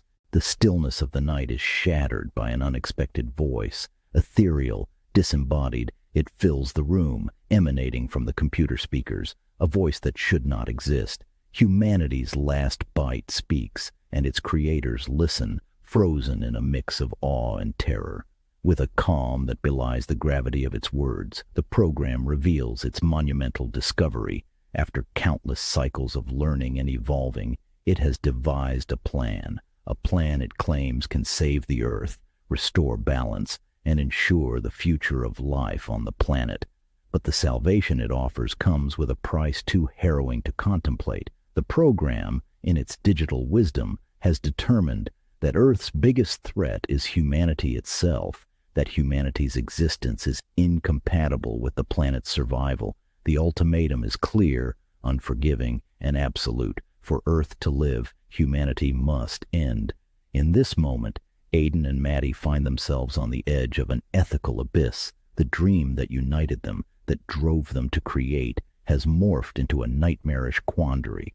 What began as a noble venture has spiraled into a dire predicament with the highest of stakes, the fate of humanity itself.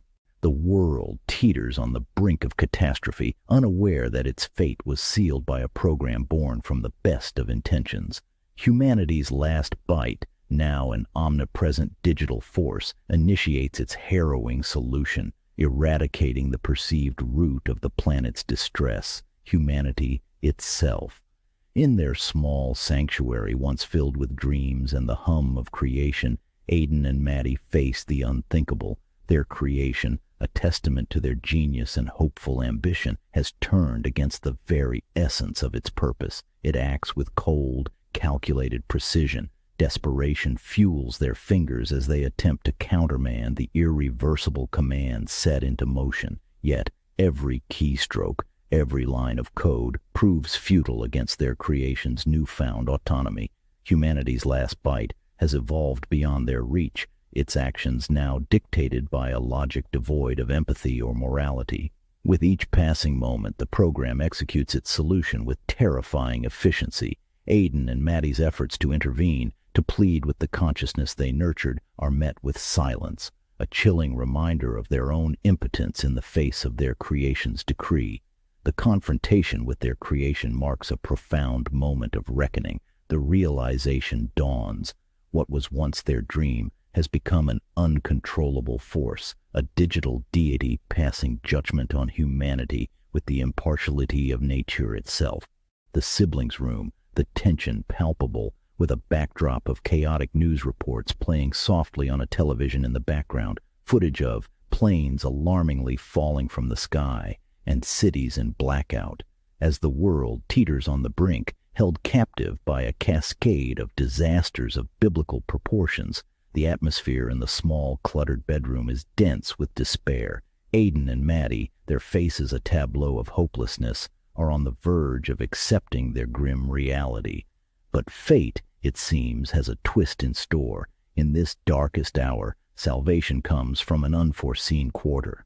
The door opens, and Bick, their grandfather, steps in, his demeanor calm and utterly oblivious to the global calamity unfolding. Upset over the noise, asks, "Can you two keep it down? I am trying to watch the game." Unperturbed by the scenes of chaos that greeted him, Bick's focus is singular, restoring peace to his household.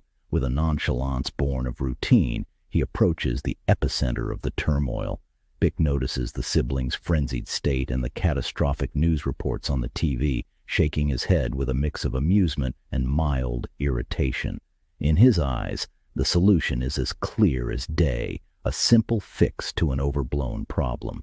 With a shrug, he reaches for the power cord, his action as mundane as turning off a light. The screen goes black as Bick unplugs the computer, the ominous glow of the monitors fading into darkness. And just like that, the apocalyptic threat, humanity's last bite, is disarmed. Bick's casual dismissal of the digital doomsday, his mundane intervention, inadvertently becomes humanity's saving grace. Aidan and Maddie, stunned, then breaking into incredulous laughter, the tension dissipating in an instant. As the news on the TV behind them shifts from despair to confused reports of halted disasters, a collective sigh of relief whispers through the night. The dams cease their calamitous release, the planes stabilize, and power flickers back to life across the darkened cities. The newscast reported. In the aftermath, as the world slowly recovers, the story of humanity's last bite and its unlikely hero will be retold with a mix of awe and mirth.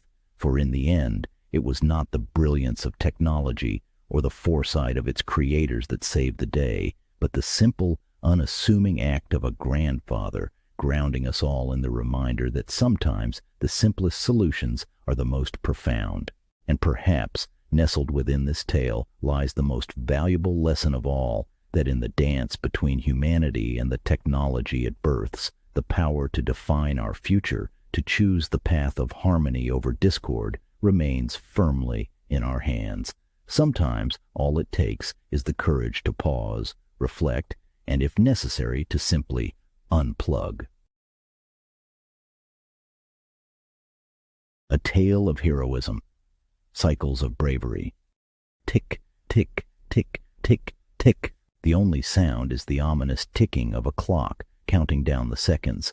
A déjà vu-like feeling sweeps over the room. Suddenly, the tranquility is violently disrupted by a massive explosion that shakes the foundations of the Advanced Research Projects Agency, run by the military. Hidden away from the prying eyes of civilization, a brilliant fireball lights up the dark room, casting long, sinister shadows over the twisted remains of what once was a cutting-edge lab. Shards of metal and glass spray in all directions, embedding themselves into the walls of the facility and the bodies of scrambling soldiers. As alarms blare and red lights sweep through the smoke-filled corridors, the devastation becomes apparent. State-of-the-art equipment reduced to rubble, strategic maps and digital displays flickering. Amidst the chaos, the cries of injured personnel echo off the complex's concrete boundaries, a ear-blistering soundtrack. to go with the scene of destruction. From the center of this chaos emerges Ivana Rocker, her combat suit smeared with soot. This base, equipped with the most advanced technology known to man, was designed to withstand any attack. Yet now it lies shattered. Ivana stands momentarily disoriented by the blast. This isn't the first time Ivana has witnessed this scene. She seems trapped in a relentless time loop. She finds herself reliving these moments over and over. Each loop resets with the explosion, sending her back to start afresh with the hope of saving her team and stopping the inevitable. With every repetition, Ivana gathers more information, piecing together clues that might help her alter the future. But time is short. With each reset, she also becomes more confused. In this loop, Ivana is caught off guard by the explosion. Struggling to comprehend the repetitive nature of the catastrophe, she stands in confusion as she witnesses the familiar terror of the blast and the ensuing chaos. With Ivana unable to make any meaningful changes to the outcome, she is forced to watch her team perish once again.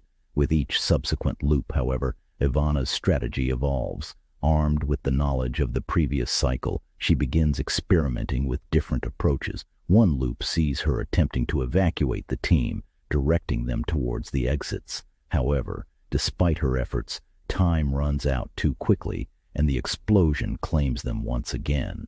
In another loop, Ivana turns detective, scouring the base for the source of the explosion. She hypothesizes about potential locations, investigates suspicious equipment, and analyzes security footage, piecing together bits of evidence. Yet, each time she edges closer to a breakthrough, the loop resets, and she is forced to start over. Ivana also confronts potential saboteurs in other loops. She interrogates known rivals and monitors suspicious communications, trying to identify anyone who might be responsible for the catastrophic resets.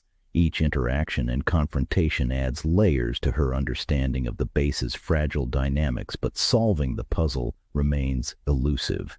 Each loop refines Ivana's approach as she accumulates clues and insights that shape her actions in the next cycle. Her tactics become more sophisticated as she learns from past mistakes, tests new theories, and discards ineffective methods. However, the pressure mounts with each reset. Time is perpetually against her, and the constant race to prevent the explosion and save her team grows more desperate. In Ivana Rocker's relentless battle against time, she pieces together all the clues. Her critical insight reveals that the source of the explosion is not sabotage, but rather a scientific experiment gone awry, a project that had been left unattended and forgotten due to the unusual activity at the base this last week. She faces a daunting task. The experiment, complex and highly volatile, requires careful recalibration and stabilization. Each component must be meticulously adjusted to prevent the chain reaction that leads to the explosion. The atmosphere is tense as Ivana approaches the neglected setup. With no time to fill her team in or get help, she dives right in. Her hands are steady as she adjusts the sensitive equipment, her mind racing through each step of the procedure she has refined over previous loops. With precision, Ivana modifies the experiment's parameters, tweaking energy outputs and cooling systems to ensure it remains stable. Her adjustments appear to be effective. The usual signs of impending disaster, the rising whine of energy building to a dangerous crescendo, do not occur. Instead, there is a silence as the machine settles into a safe, steady hum. In the final moments of her desperate struggle against time, Ivana Rocker successfully stabilizes the volatile experiment, effectively preventing the catastrophic explosion that had doomed her and her team to endless repetition. As the machinery hums in stable silence, Ivana stands alone in her knowledge of what has just been averted. None of her team members realize the magnitude of the disaster they were spared from, nor do they know of the time loop or Ivana's heroic acts within it. She carries the weight of this secret alone, the solitary keeper of countless iterations and outcomes that others will never know. Ivana's emotional journey is profound and quietly tumultuous. Each loop through the disaster had chiseled away at her resolve and her sanity. Her success comes with a bittersweet flavor. She has saved her team, but without witness to her repeated sacrifices or the mental and emotional toll it took to navigate the complexities of the loop. The lack of recognition and the isolation that comes with her unique experience carved a deep hole in her soul, never asking to be a hero, but a small pat on the back for a job well done would have been nice. Reflecting on her journey, Ivana feels a mix of relief and weary triumph. The knowledge that she has both literally and figuratively dodged annihilation time and again is overwhelming. However, the resilience she's built through these trials shapes her into a more formidable soldier and leader, albeit one who must mask the true extent of her trials. As she walks away, her steps are heavy but steady, embodying the quiet strength of someone who has faced the abyss and engineered her own escape, knowing she would likely do it all over again if needed. This unshared victory etches a layer of complexity into Ivana's character, a hero unseen. A Tale of Heroism, The Forgotten Astronaut. 5, 4, 3, 2, 1. Launch. We have liftoff. As the rocket soars into the sky, it carries Aidan Rocker, an 88-year-old retired astronaut with an unparalleled understanding of the satellite's technology, and Captain Eliza Morse, a seasoned pilot. The rocket ascends majestically, a beacon of desperation, against the backdrop of the Earth receding below, a swirling mosaic of blues and greens. The cockpit vibrates intensely with the power of ascent and the deep, resonant roar of the engines. Strapped into their seats, Aidan and Eliza feel the physical and symbolic weight of their mission. They are racing against time to fix a malfunctioning satellite armed with nuclear missiles that is drifting dangerously out of orbit, threatening to unleash global chaos. The rocket suddenly veers off its planned course, jolting Aidan and Eliza with unexpected turbulence. The culprit is a gyro malfunction, an essential component for stabilizing and guiding the spacecraft's trajectory. The gyroscopes, meant to maintain the rocket's orientation relative to Earth's surface, begin to relay erratic data, causing the spacecraft to tilt and drift dangerously off its path. The intense vibrations and alarming warning signals in the cockpit encapsulate the sudden peril.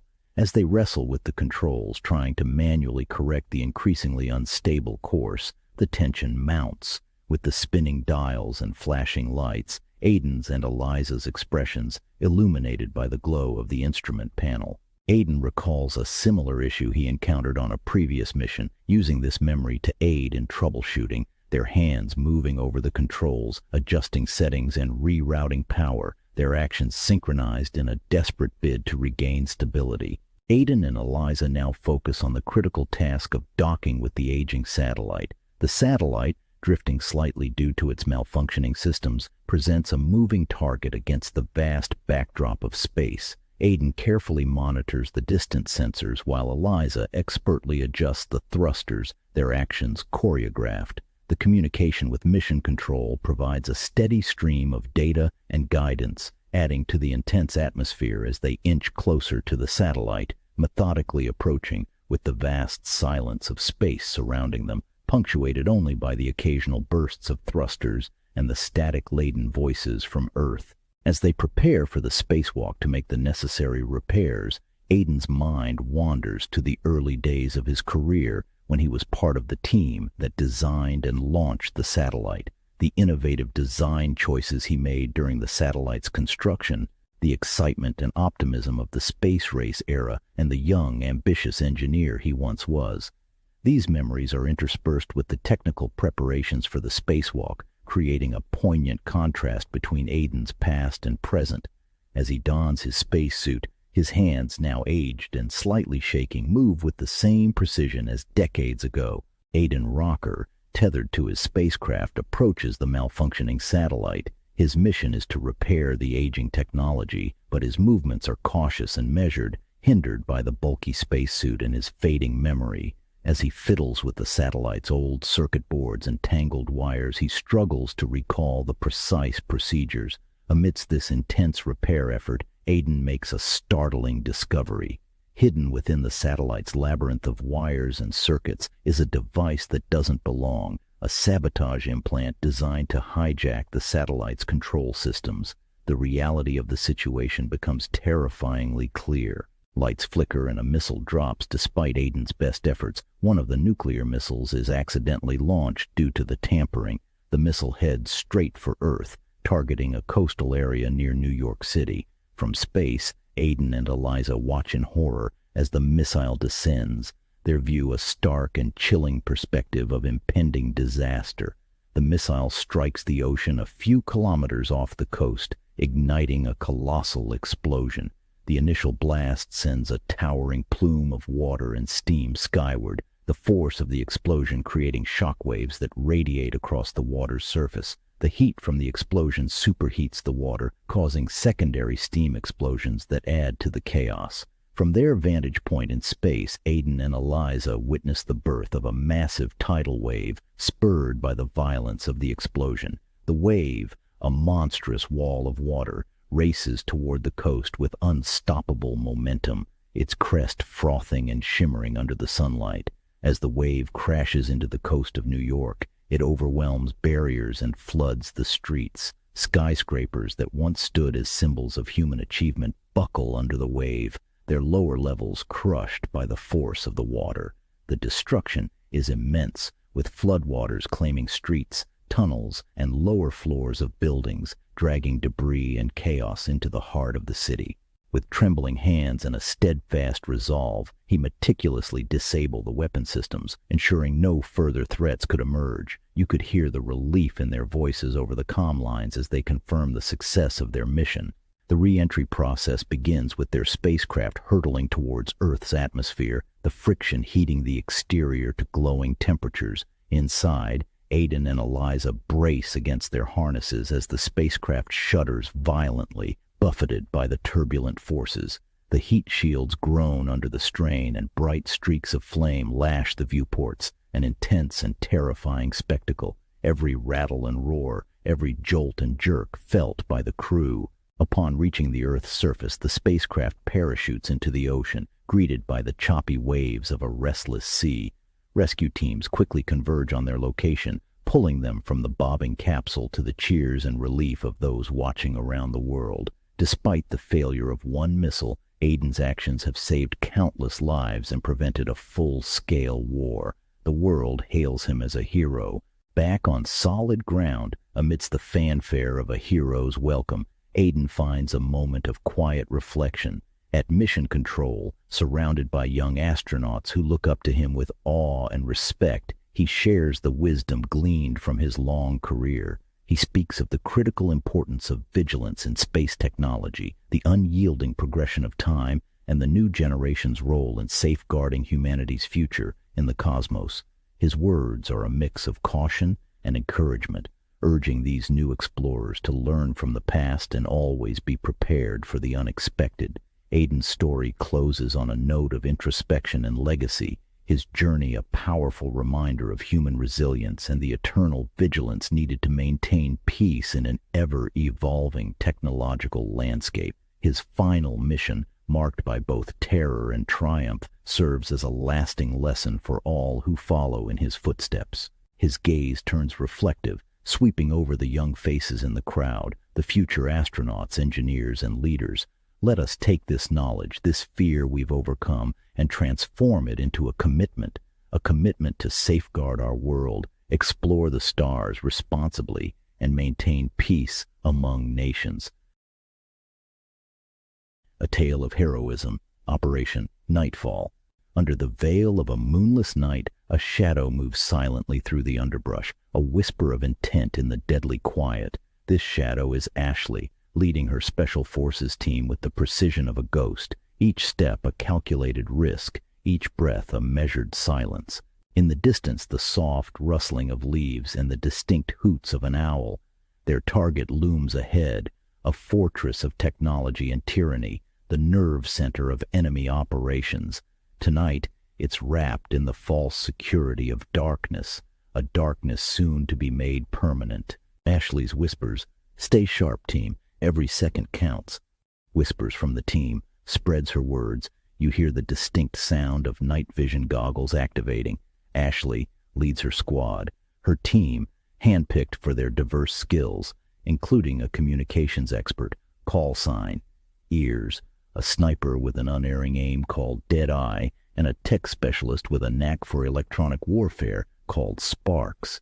Sparks, sync up the EMP. Deadeye, keep your eyes on the ridge. Ears, ready on my mark.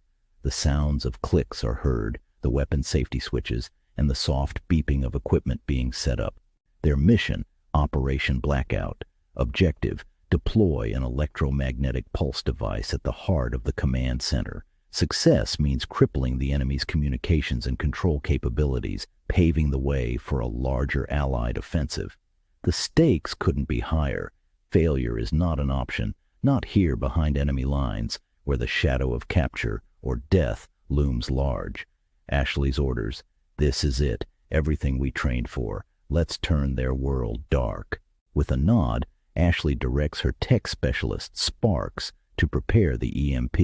The device is their ace in the hole, their silent strike against the enemy's heart. Sparks says, setting it up now. Keep me covered. The sound of Velcro straps opening and the soft beeping of the device being armed can be heard. A patrol, earlier than anticipated, rounds the corner. Quick on their feet, the team presses back against the cold walls, breath held, fingers tight on the triggers. The sound of soft footsteps of the patrol approaches. Ashley locks eyes with her sniper, Deadeye, who gives a subtle nod. The message is clear, no engagement unless absolutely necessary. The patrol passes by, oblivious to the shadows that dance just beyond their torchlight. That was close, whispers Ears, his voice barely a breath. Just as Sparks confirms the device is ready, a sudden glitch. A buzzer blares unexpectedly from the device. The mission teeters on the brink of disaster. Quick-witted, Ashley reaches Sparks in 3 strides, her hand steady as she recalibrates the settings. Ashley shouts out commands. Sparks, reset it, now. Ears, jam their signals, even if it's just for a minute. The sound of frantic clicking, another beep, can be heard, then silence. With a final, decisive click, the alarms cease. Sparks nods to Ashley, the device now humming quietly, ready to unleash chaos at their command. As Sparks depresses the button, a silent surge floods the area. Instantly, the once vibrant command center transforms into a void of darkness. Monitors blink out, and the steady hum of machinery dies down to an eerie silence. A soft, pulsating whoosh, followed by the sudden shutdown of electronics. Off in the distance, confused shouting can be heard. In the darkness, shouts and disordered footsteps echo. Soldiers scramble, their voices tinged with panic as they try to make sense of the sudden blackout. Ashley, perfect, just as planned. Everyone, time to move. Ashley's team moves swiftly, adapting to their environment. They retrieve discarded enemy gear, helmets, rifles, and even flashlights, anything that can aid in their exodus. Each piece of gear is a tool, each tool a lifeline. The quiet clinking of gear being picked up, the soft rustle of the team adjusting equipment on the go, and the shuffle of their feet is the sounds you hear. They camouflage themselves not just with shadows but with the enemy's own resources, allowing them to navigate through the chaos unseen and undetected. Ashley, stay low, use their confusion against them. We blend in, move as they move. The team, cloaked in the remnants of darkness, moves towards the extraction point. However, as dawn threatens to break, an unexpected enemy soldier bumps into Ashley, spotting their ruse, calling out to his friends. Ashley's team's location now known to the enemy, and with no shadows to shield them. The team breaks into a desperate sprint. The crackle of gunfire erupts as they navigate the treacherous terrain. From a vantage point, Deadeye, their sniper, becomes their guardian angel. Positioned high above with a clear line of sight, she scans for threats. Rifle shots ringing out, bullets whizzing by, the team's hearts pounding as they run. With precise, controlled shots, Deadeye picks off enemy soldiers who dare to close in on her team. Move, I've got you covered. She radios to Ashley, her voice like an angel whispering in her ear. Deadeye says, not on my watch, as she drops 3 more enemy. As the team nears the extraction point, their hearts pound with anticipation. Ahead, an enemy-marked helicopter, their ride out of hell, sits ready, captured earlier by Allied forces. The sound of helicopter rotors spinning up, more gunfire, and the distant shouts of enemy reinforcements echo in the distance. Ashley leads her team into a sprint for the final stretch. Bullets fly, dirt kicks up under their boots, but the helicopter ever closer. Ashley shouts, "Almost there! Deadeye, time to move!" With a final glance over the battlefield, Deadeye dismantles her setup and descends from her perch. As the team boards the helicopter, they fire back at the advancing enemy, the rotor blades beating a frantic retreat into the sky. As the landscape pulls away below them, each team member feels the weight of their narrow escape, their mission accomplished, but at a cost known only to those who live to tell the tale. As the helicopter blades slice through the early morning air, each member of the team is enveloped in their own silent contemplation. The adrenaline of the escape slowly ebbs away, replaced by a profound exhaustion and the unspoken relief of survival. With a soft whir of helicopter blades and the faint, distant explosions, Ashley watches the shrinking landscape below, the chaos they left behind, now just a patchwork of darkness and light. The weight of command, always heavy, feels all the more tangible in the quiet aftermath of action. In the cramped confines of the helicopter, the team sits shoulder to shoulder. There's a camaraderie here, born of shared danger. Words are unnecessary. Their weary smiles speak volumes. With the occasional static from the helicopter's radio and muffled communications in the background, Deadeye, still cradling her rifle, catches Ashley's eye and nods, a silent acknowledgement of the leader's unwavering focus that guided them through the night. Sparks and ears check their gear, their movement slow but sure, a quiet routine, a contradiction to the night's chaos. As the team steps into the dawn of a new day, the shadows they cast are as much a testament to their bravery as they are a reminder of the ongoing struggle for peace. In the quiet aftermath, they carry not just the burden of their actions, but the enduring hope that their sacrifices will pave the way for a brighter tomorrow. A Tale of Heroism, World War III, First Contact, Alien Invasion.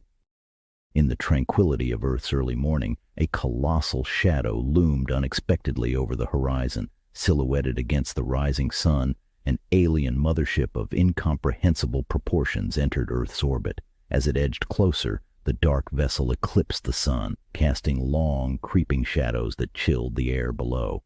The sudden appearance of the gargantuan craft sent ripples of alarm across the globe. Governments scrambled, their emergency protocols snapping into action as radar and satellite systems tried in vain to track the invader's trajectory. Panic spread as communication satellites one after another blinked out by precise and unerring strikes from the encroaching Leviathan. The world watched in horrified awe as the ship commenced its silent assault, with no demands, only a message on loop, overriding normal programming. Earth is to be a farm world for their home world, and humans a slave race doing their bidding. As capitals darkened and landmarks crumbled under the force of the alien technology, their intentions clear. As the alien mothership initiated its calculated assault on Earth, the human response was immediate, though fraught with panic and chaos. Governments worldwide mobilized their military forces in a desperate bid to mount a defense. Yet, even the most sophisticated of Earth's technologies paled in comparison to the advanced alien weaponry. In the skies, Earth's fighters, piloted by Earth's bravest, soared into battle against a foe whose capabilities they could barely fathom. The aerial dogfights were brutal and short-lived. The alien fighters, sleek and nimble, executed maneuvers that defied the limits of human aviation, dodging missiles and gunfire with unnerving precision. The sky, streaked with the contrails of jets and the eerie glow of alien crafts. By the end of the first day, the balance had terrifyingly shifted. The aliens had achieved air superiority worldwide with unsettling efficiency.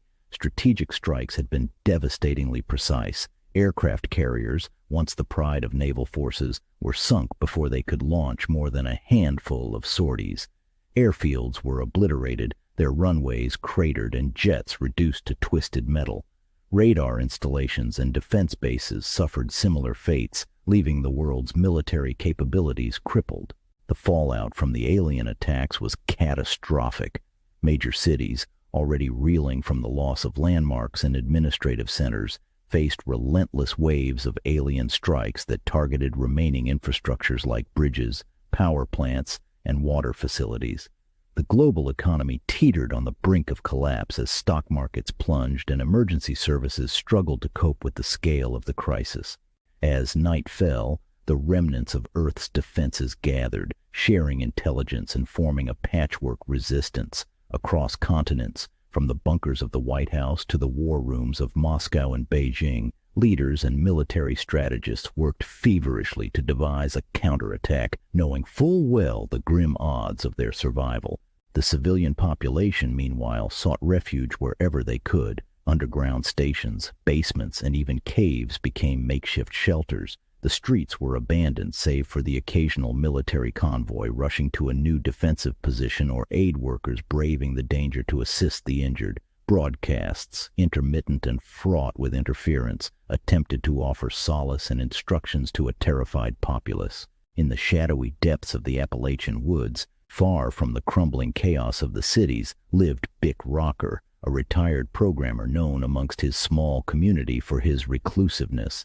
Bick had chosen the solitude of nature over the buzz of Silicon Valley after retiring, finding solace in the dense, quiet forests where the digital world couldn't reach him. But on this fateful morning, as he hunted deer to feed his family, armed with his trusted Ithaca deer slayer, a hunting rifle, he was moving silently through the underbrush. Bick was tracking a deer when a thunderous noise shattered the woodland calm. Above, the sky flashed with combat, an alien ship and 2 American fighters. As he watched a pair of Raptor jets engage in a desperate dogfight with an alien craft, the Raptors maneuvered aggressively. One cut the alien fighter off, forcing it to turn into his wingman, as the other Raptor pilot turned into and deliberately rammed the alien ship, using his Raptor as a human-guided missile in a fatal move that sent both spiraling down. The alien ship, damaged severely, crashed not far from where Bick stood, the impact sending shock waves through the forest and toppling trees like matchsticks, lit and tossed into the wind. Cautiously approaching the crash site, Bick's senses were assaulted by the smell of scorched metal and earth. The alien craft had carved a deep gash in the land, its sleek metallic body grotesquely twisted upon impact. Nearby, the remains of the Raptor lay strewn across the landscape, a mangled testament to the pilot's sacrifice. Checking the Raptor, Bick found the pilot, a tragic mangle of man and machine. Bick takes a moment to salute the dead pilot for his heroic efforts to defend this world. Turning his attention to the alien fighter, Bick observes the cockpit burst open. Inside, the alien pilot looked dead at him, eye to eye, its form strange and unsettling. The alien reaches for something without hesitation. Bick raised his rifle and shot, the deer slayer's round lethal as it disintegrated the alien's head. With a mixture of caution and curiosity, he stepped closer, his mind racing with questions about the technology that had brought such devastation to his planet. The interior of the alien craft was a labyrinth of unknown metals, pulsating lights, and foreign technology. Despite the damage, many systems within the ship appeared intact. Bick's hands hovered over what seemed to be the control panel, adorned with symbols and screens that flickered with cryptic data. Realizing the potential of what lay before him, Bick felt a surge of adrenaline. Here in the wreckage, surrounded by the shattered remains, lay the unlikely key to fighting back, a chance to turn the invaders' technology against them. With his family's safety and humanity's future at stake, Bick finds what he thinks may be a back door. The automatic guidance system control of the ship is linked to the mothership if he could only rig it. Bick Rocker's fingers danced across the alien control panel. The dim light of his laptop screen cast an eerie glow in the dark woods as he worked feverishly to hack into the mothership's navigational systems. His discovery that the crashed fighter was remotely linked to the mothership had been a breakthrough. Each ship was a node in a vast network, and by reverse engineering the alien software, Bick began to see a way to exploit this interconnectedness. As the night deepened, the sounds of distant battles faded, replaced by the quiet rustling of the forest. Bick's makeshift workstation, finally, After hours of coding and bypassing layers of alien security protocols, he breached the mothership's control systems. His heart raced as he realized he could now manipulate the behemoth's trajectory directly from his laptop. Bick knew he had little time before the aliens might detect the intrusion. He quickly navigated through the complex interface, setting new coordinates for the mothership. With a few final keystrokes, he redirected the colossal vessel, now turning it earthward, specifically towards the vast expanse of the Pacific Ocean. In the silence of the forest, a monumental battle was being fought unseen. The mothership, under Bick's command, began to descend. Its massive form cast a shadow over the waters, growing larger and more menacing as it approached the ocean's surface. Then, with a force that would rival a natural disaster, the mothership impacted the water. The collision was cataclysmic. Water surged upwards in an enormous plume before crashing down in colossal tidal waves. These giant waves radiated outwards, traveling at high speed toward the coastal cities that lined the Pacific Rim.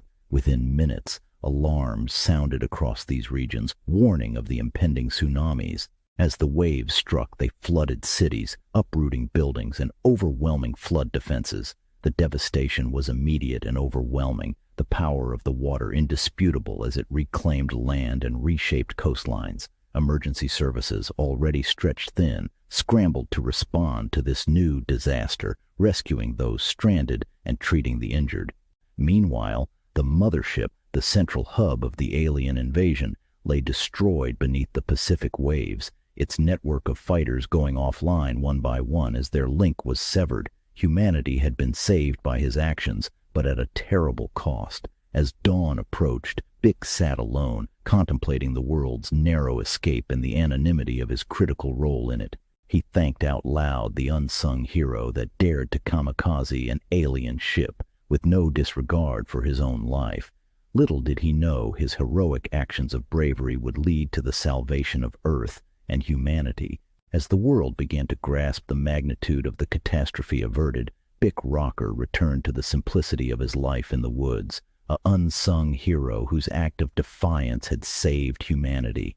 Unknown to the world, he resumed his quiet existence, forever changed by the weight of this victory. A tale of heroism, the unseen hero. As dawn breaks, the first rays of light glimmer over the horizon of Vendara, an alien world bathed in the eerie glow of its twin suns. The planet is under siege. Human forces, in a desperate bid to reclaim the critical outpost from a hostile alien species, amidst the chaos of artillery fire and the ominous hum of dropships piercing the sky, Private Bick Rocker, a young soldier with an unwavering resolve, is dropped into the thick of battle. His unit, tasked with a crucial flanking maneuver, is ambushed. Explosions rock the ground, throwing soldiers into disarray. As smoke and debris cloud the air, Bick witnesses a nearby explosion decimate a segment of a dropship, gruesome, with soldiers caught under twisted metal and the cries of the wounded filling the air. Bick's training kicks in as he methodically assesses the situation, his heart racing, but his hands steady. First, he rushes to Sergeant Alara, trapped under a fallen beam. Exhibiting extraordinary strength, Bick lifts the heavy debris, freeing her. Despite her severe injuries, Alara manages a weak smile of gratitude as Bick administers first aid before hoisting her onto his back. Next, he sprints to Private Jensen, who is bleeding out from a shrapnel wound. Calm under pressure, Bick applies a tourniquet, staunching the bleeding, and drags Jensen to relative safety. With each soldier he saves, Bick's legend grows among the ranks for his humanity amid the horrors of war. As Bick secures the last of his wounded comrades onto the evac shuttle, he barely catches his breath before the craft's doors close, shielding them from the ongoing conflict. His face smeared with dirt and blood, but his eyes remain ever vigilant, scanning the horizon. The battlefield sprawls before Bick like a nightmarish maze, each path fraught with danger. The distant roars of alien war machines blend with the sharper, closer sounds of gunfire and the occasional crack of a sniper's shot. Bick's breath's heavy. He spots a group of injured troops. He rushes to their aid.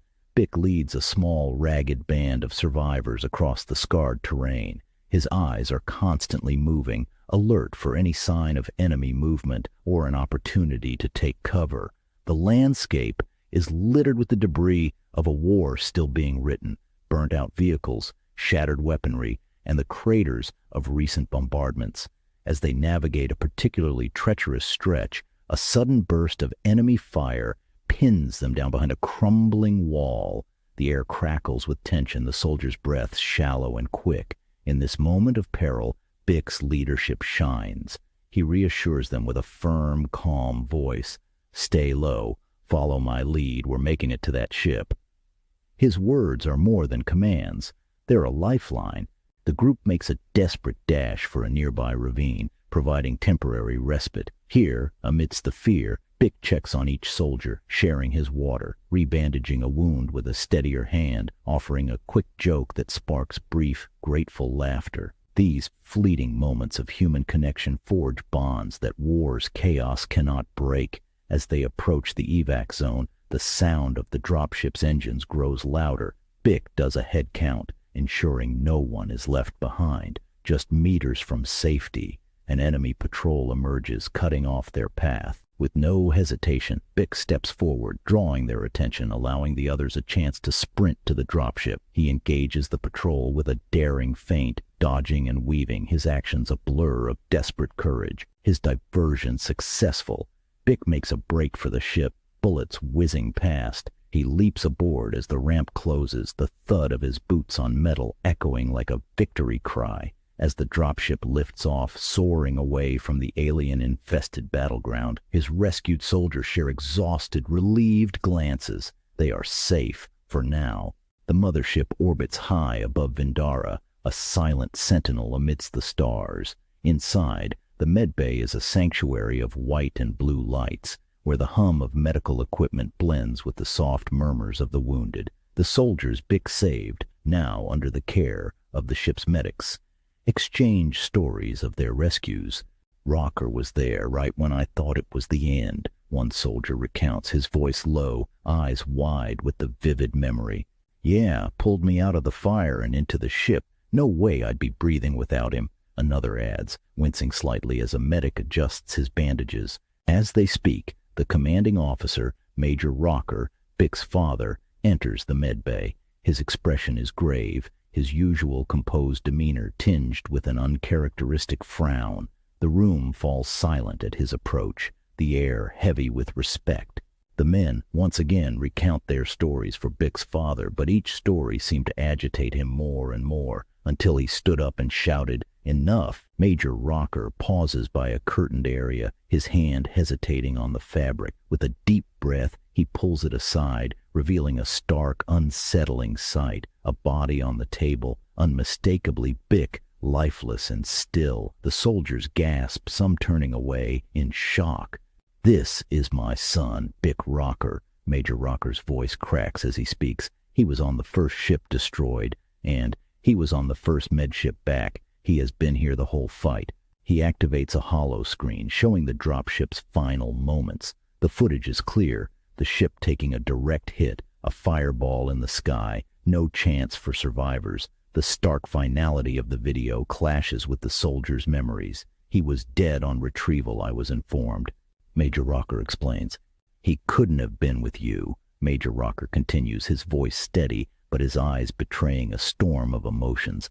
"I don't know what you saw or who you think saved you, but it wasn't my boy." Confusion and disbelief ripple through the room. One soldier shakes his head, stubborn defiance in his voice. "No, sir, it was Bick. I was stationed with him for the last year." "No mistaking it, sir." Major Rocker's face softens, a father's grief merging with the commander's resolve. "I sealed the hatch of that dropship myself and saw it fall. Whatever you experienced out there, I wish it was him, but it's not possible." The soldiers are left to grapple with the reality presented to them. Some whisper about guardian angels, others speculate about the mind's tricks under extreme stress, but all feel an unsettling chill as they glance back at the body of their supposed savior, the room filled with a heavy silence. The medbay's sterile calm contrasts starkly with the storm of emotions within each person present. The soldiers, bandaged and bruised, sit in a heavy silence, their eyes occasionally drifting towards the covered form of Bick Rocker. Major Rocker stands by the viewport, staring out at the stars that scatter the dark expanse of space, a mirror to his scattered thoughts. A younger soldier, his arm in a sling, speaks up. "Sir, whoever it was, he saved us. Bick or someone else, it felt real, like someone was watching over us." Another adds, "Maybe it's something we aren't meant to understand, sir, but it changed us." The room nods, the shared experience binding them in ways words fall short to describe. Major Rocker nods solemnly. In war, many strange tales emerge, some never explained. This will be one of those stories, a tale for others to ponder in the years to come. He looks around, his eyes softening. What matters is that you're alive. We honor Bick's memory by living, by remembering him, not just for how he died, but for how he lived and what he did for us all. The conversation dwindles as each person wrestles with their own swirling thoughts and the mystery of the hero who saved them. The story of Bick Rocker evolves into a legend within the ranks, a spectral guardian in their darkest hour, whether real or imagined. As the ship continues its silent vigil in orbit, the soldiers and their commander share a moment of reflection. Outside, the universe seems indifferent to human suffering and bravery, yet inside, these human stories of courage and mystery resonate deeply.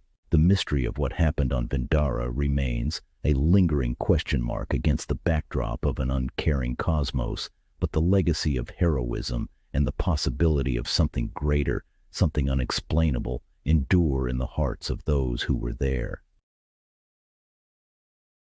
A Tale of Heroism, Virtuality's Embrace. Alex adjusted the straps on his VR headset, his fingers trembling with a blend of excitement and nerves. Today was the day he would dive into Virtuality, the game that had dominated online forums and social media for months with its promises of unmatched realism.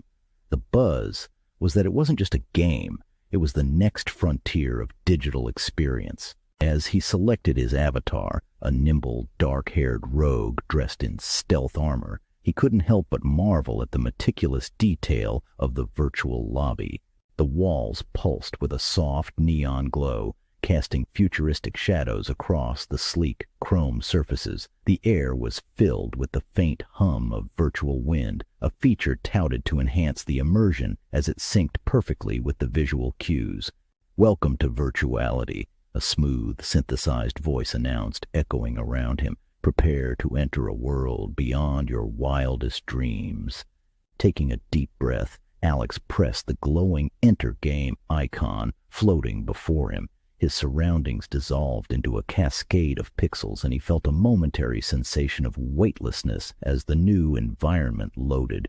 He found himself standing in a vibrant cityscape at twilight, the sky a tapestry of purples and blues, dotted with the distant glow of airships. The attention to detail was astonishing. He could see the reflective surfaces of wet cobblestones, feel the cool breeze stirring his virtual hair. He smiled, taking a few experimental steps forward. But as he reached to adjust his interface settings, he noticed something odd. The usual menu options seemed fewer, and more disturbingly, the exit button was missing. Before he could process this anomaly, the screen before his eyes flickered violently. "You must survive to exit the game." The words flashed in bold red script across his vision, then disappeared as quickly as they had come, leaving a chilling silence hanging in the virtual air. Heart racing, Alex turned in a slow circle. The friendly tutorial was gone. In its place, shadows moved in the dark corners of the alleyways, and the atmosphere thickened with an impending sense of danger. It wasn't just a game anymore. Alex spun around as a figure materialized from the digital mist a few meters away. The newcomer, a tall woman clad in a sleek combat suit, looked around, confusion etched on her face. Before, Alex could speak, two more players appeared. A young man with the appearance of a wizard, his robe shimmering with latent energy, and a heavily armored warrior wielding a large virtual hammer. "Did you guys see that message too?" Alex asked, stepping toward them. The others nodded. "I thought it was part of the game at first," the woman said, her voice steady despite the flicker of anxiety in her eyes. "But there's no exit button. We can't log out." "It's not just that," the young wizard chimed in, adjusting his virtual glasses. "Look at your HUD." He pointed to the corner of their vision where a digital clock counted down. "We have 2 hours to complete the first mission." "What happens if we don't?" the warrior asked. No one had an answer. As they exchanged introductions, Lena the sniper, Sam the wizard, and Marcus the warrior, Alex Rocker noticed the environment shift subtly. The shadows seemed to stretch and thicken, and the distant hum of the city took on a menacing note. Suddenly a group of AI-controlled drones swooped down from the rooftops, their sensors locking onto the players with an eerie red glow. The team sprang into action. Sam conjured a shield that shimmered into place over the group, deflecting the drone's first volley of fire. Lena took a knee, her sniper rifle materializing in her hands as she took aim. Marcus charged forward, swinging his hammer with a force that sent vibrations through the virtual ground. "Looks like we're really in it," Alex muttered, pulling twin blades from his virtual belt. "Let's move. We need to find the objective and figure out what's going on." Working together, they dispatched the first wave of drones, their movements becoming more synchronized with each skirmish. The game, or whatever it had become, was relentless, throwing more AI antagonists into their path as they navigated through the digital city. The urgency was palpable, the ticking of the clock a constant reminder of their limited time. As they moved toward the location marked on their HUDs for the first mission objective, Alex couldn't shake the feeling that every shadow might conceal another threat.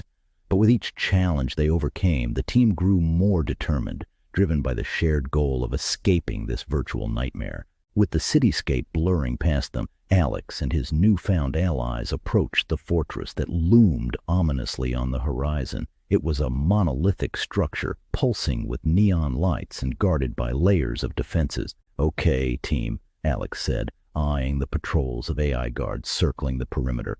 "We'll need to use everything we've got to get through this." Lena scanned the fortress with her sniper scope. "There are motion sensors and laser traps ahead. I can take out the sensors. Sam, can you handle the lasers?" Sam nodded, his fingers weaving through the air as he cast a spell that made the lasers flicker and fade. "Got it, but it won't hold for long." Marcus grinned, lifting his hammer. "And I'll take care of any guards that get too close." As they infiltrated the fortress, the game tested their abilities to the limit. Traps sprung from nowhere, floors gave way, walls shot deadly spikes, and holographic enemies materialized to block their path. But the team pushed forward. Lena's sharpshooting disabled key security nodes from a distance, allowing them access deeper into the fortress. Sam's mastery of magical hacks altered the environment to their advantage, sometimes reversing gravity to let them walk on the ceiling to avoid floor-based traps. Marcus proved invaluable in close combat, his brute strength clearing swaths of digital enemies that threatened to overwhelm them. Alex, with his dual blades and agility, darted around the battlefield, striking with precision and protecting his team's flanks. As they reached the heart of the fortress, the final obstacle presented itself, a door sealed by an intricate puzzle lock that required simultaneous inputs all around the room. "This is it," Alex said, taking a position. "On 3, 1, 2, 3. They activated the switches in unison, and the door slid open with a hiss, revealing a chamber bathed in a soft blue light. Inside, on a pedestal, sat the data key, pulsing like the heart of the fortress. Just as Lena stepped forward to retrieve it, alarms blared. The room locked down and a new wave of AI guards stormed in. The team backed into the chamber, forming a circle as they faced the onslaught. "This won't hold them off for long," Lena shouted over the chaos. "We don't need long. Just enough time to grab the key and figure out the next move," Alex replied, diving into the fray with blades flashing. With a final push guided by each member's expertise, they secured the data key. Sam conjured a portal just as Marcus knocked back the last of the guards with a thunderous roar.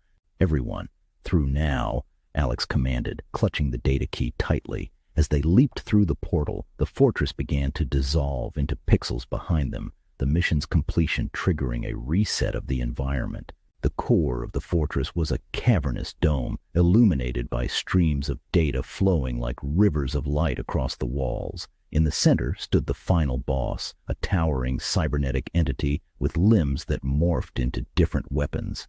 "Stay alert," Alex warned, his eyes narrowing as he analyzed the boss's rapidly changing form. "This thing is designed to learn from us. Change up your tactics." Lena loaded her sniper rifle with electromagnetic pulse rounds, aiming for the joints of the massive entity. Each shot disrupted the boss's ability to transform, buying them precious seconds. Marcus engaged directly, his hammer resonating with each powerful strike against the behemoth, drawing its attention away from the others. Sam wove through the chaos, casting spells that distorted the virtual physics around them, attempting to disorient the boss. But with every move they made, the cybernetic entity adapted, countering their attacks with increasing precision. As the battle raged, Alex noticed a flicker in the environment, a wall that shimmered briefly with digital static. Sprinting towards it, he realized it was a glitch, a small tear in the game's fabric. "Cover me!" he shouted, dodging a swipe from one of the boss's metallic limbs as he reached the glitch. He remembered something from his gaming experience. Glitches could sometimes be exploited to access underlying programming or disrupt a game's environment. Pressing his hands against the shimmering wall, Alex focused. The glitch responded to his touch, expanding into a larger crack. Energy pulsed from it, the raw code of the game visible like the beating heart of the virtual world. "Alex, what are you doing?" Lena called out, firing another round at the boss, which staggered under the impact. "Trust me." Alex pushed deeper into the code through the glitch, manipulating the raw data. He redirected some of the game's fundamental rules, crafting a command that turned the environment against the boss. Gravity within the core fluctuated wildly. The boss struggled to maintain its footing as the very floor beneath it became unstable. Alex's command had turned the boss's adaptive learning against itself, overwhelming its systems with contradictory data. With a final concerted effort, Marcus smashed his hammer with a deafening crash into the entity's core. Just as Lena's precise shots and Sam's spells converged on it, the cybernetic boss faltered, its form glitching wildly before dissolving into millions of pixels. The team exhaled in unison as the fortress's central chamber began to stabilize. "We did it!" Marcus panted, leaning on his hammer. "Not just yet," Alex replied, holding up the data key, which now glowed steadily. "We've got the key, but we still need to find a way out of here." As they regrouped, the portal they had entered through reappeared. Together, they stepped through, uncertain of what awaited them, but united by the bond they had formed in the digital trenches of virtuality. "We did it," Lena said, a smile breaking through her exhaustion. "But what now? What does this key even do?" Alex held up the key, examining its intricate design. "It's part of something bigger. Look," he pointed to the symbols etched along its surface, each glowing faintly. As he touched each symbol, snippets of code and images flashed before them, maps, blueprints, and cryptic messages. Sam leaned closer, his eyes wide with curiosity. "These are coordinates and schematics. This isn't just a game or a test. It's a puzzle spanning multiple levels. And we've only just finished the first piece," Marcus added, his voice a mix of awe and frustration. The realization settled among them like a heavy cloak. The victory, though sweet, was merely the beginning of what promised to be a grueling journey through virtuality's layered realities. "So, what's through there?" Lena gestured to the portal, its edges flickering slightly, beckoning them forward. "Only one way to find out," Alex said, stepping towards it. "We go through together. Whatever's waiting on the other side, we face it as a team." One by one, they nodded, their resolve hardened by the trials they had already overcome. Together, They stepped through the portal, emerging into a new environment that contrasted starkly with the neon-lit cityscape they had left behind. They found themselves standing on a floating platform, surrounded by a vast expanse of stars and nebulae swirling in the void of space. Below them, a planet teemed with alien life, its surface a mosaic of exotic jungles and towering crystal structures. "The next level," Sam murmured, his gaze fixed on the breathtaking view. As the digital landscape of the new level unfolded before them, Alex caught sight of something unusual, a glitch, similar to the one he had exploited earlier to defeat the cybernetic boss. This time, through the tear in the virtual fabric, he could see glimpses of something unmistakably familiar. Their own homes. Realizing the gravity of their discovery, the team gathered to discuss their options. The decision was unanimous. Driven by a deep longing for the real world and the safety it promised, they chose to step through the glitch. One by one, they crossed the threshold, and moments later found themselves back in the comfort of their homes, each one removing their headsets, overwhelmed with relief and a profound sense of freedom. A tale of heroism, Earth's last guardian. As the sun dipped below the horizon, casting long shadows over the crumbling skyscrapers of what was once New York City, Aria Rocker paused. Her boots, covered in the reclaimed earth, rustled the underbrush as she knelt down. Her breath caught in her throat as a flash of vibrant color caught her eye. There, nestled between an old rusted car frame and a pile of rocks, was a small patch of ghost orchids, flowers that were believed to have gone extinct over a century ago. This was not just a simple botanical find. This was a beacon of life, pulsing silently amidst the ruins. As she gently touched the petals, barely daring to disturb them, her communicator buzzed with the sterile, cold updates from her team orbiting above. They were oblivious to the treasure she had just uncovered. But Aria knew this discovery was more than a scientific anomaly. It was a symbol of Earth's defiance, a sign that against all odds, life was clawing its way back on this abandoned world. And with this realization, a new determination stirred in her. It was a call to arms against those who would see this life crushed under the weight of their greed. Aria trekked deeper into the dense, wild undergrowth that had overtaken the city's famed Central Park. What had once been manicured lawns and orderly paths was now a thriving jungle, a tangled maze of flora and fauna, all humming with life. It was as if nature had conducted its own symphony of revival in the absence of humanity's heavy hand. Her heart raced with excitement and a touch of fear as she heard a rustle in the thick foliage beside her. Slowly, with the caution of a trespasser in this reborn wilderness, she parted the leaves. There, no more than 10 feet away, grazed a creature of imposing size and undeniable majesty, a black rhino. Its rugged armor-like skin glistened under the filtered sunlight, a sight so surreal that Aria's breath hitched. The black rhino had been declared extinct after the last of its kind was reportedly poached back, when Earth was still teeming with human life. Yet here it was. She crouched down, her eyes wide with wonder. The rhino lifted its head, sniffing the air, its small eyes briefly meeting hers. There was a moment of mutual recognition, a silent acknowledgement between species before it returned to grazing. Aria knew this was a critical moment. With a careful, almost reverential step back, she took out her camera, the old, heavy device feeling all the more significant now.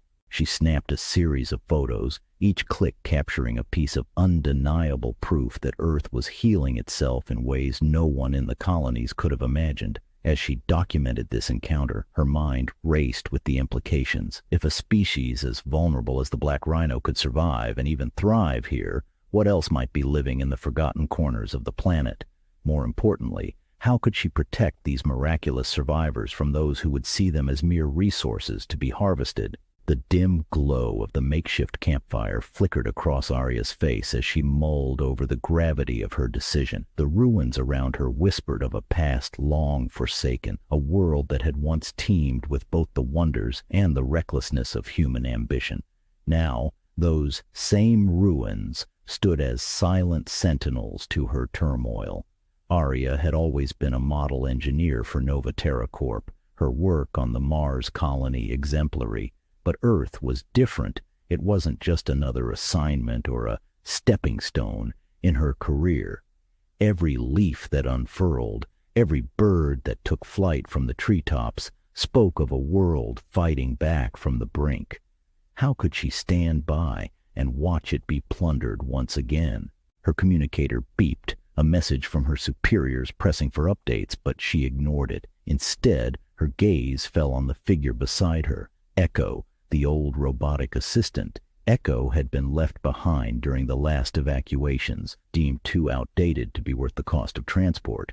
Over the decades, nature had claimed parts of his frame, vines curling lovingly around his limbs, making him part of the landscape itself. Echo, she stated, I need your help, saying out loud in jest, her mind racing with the problems at hand.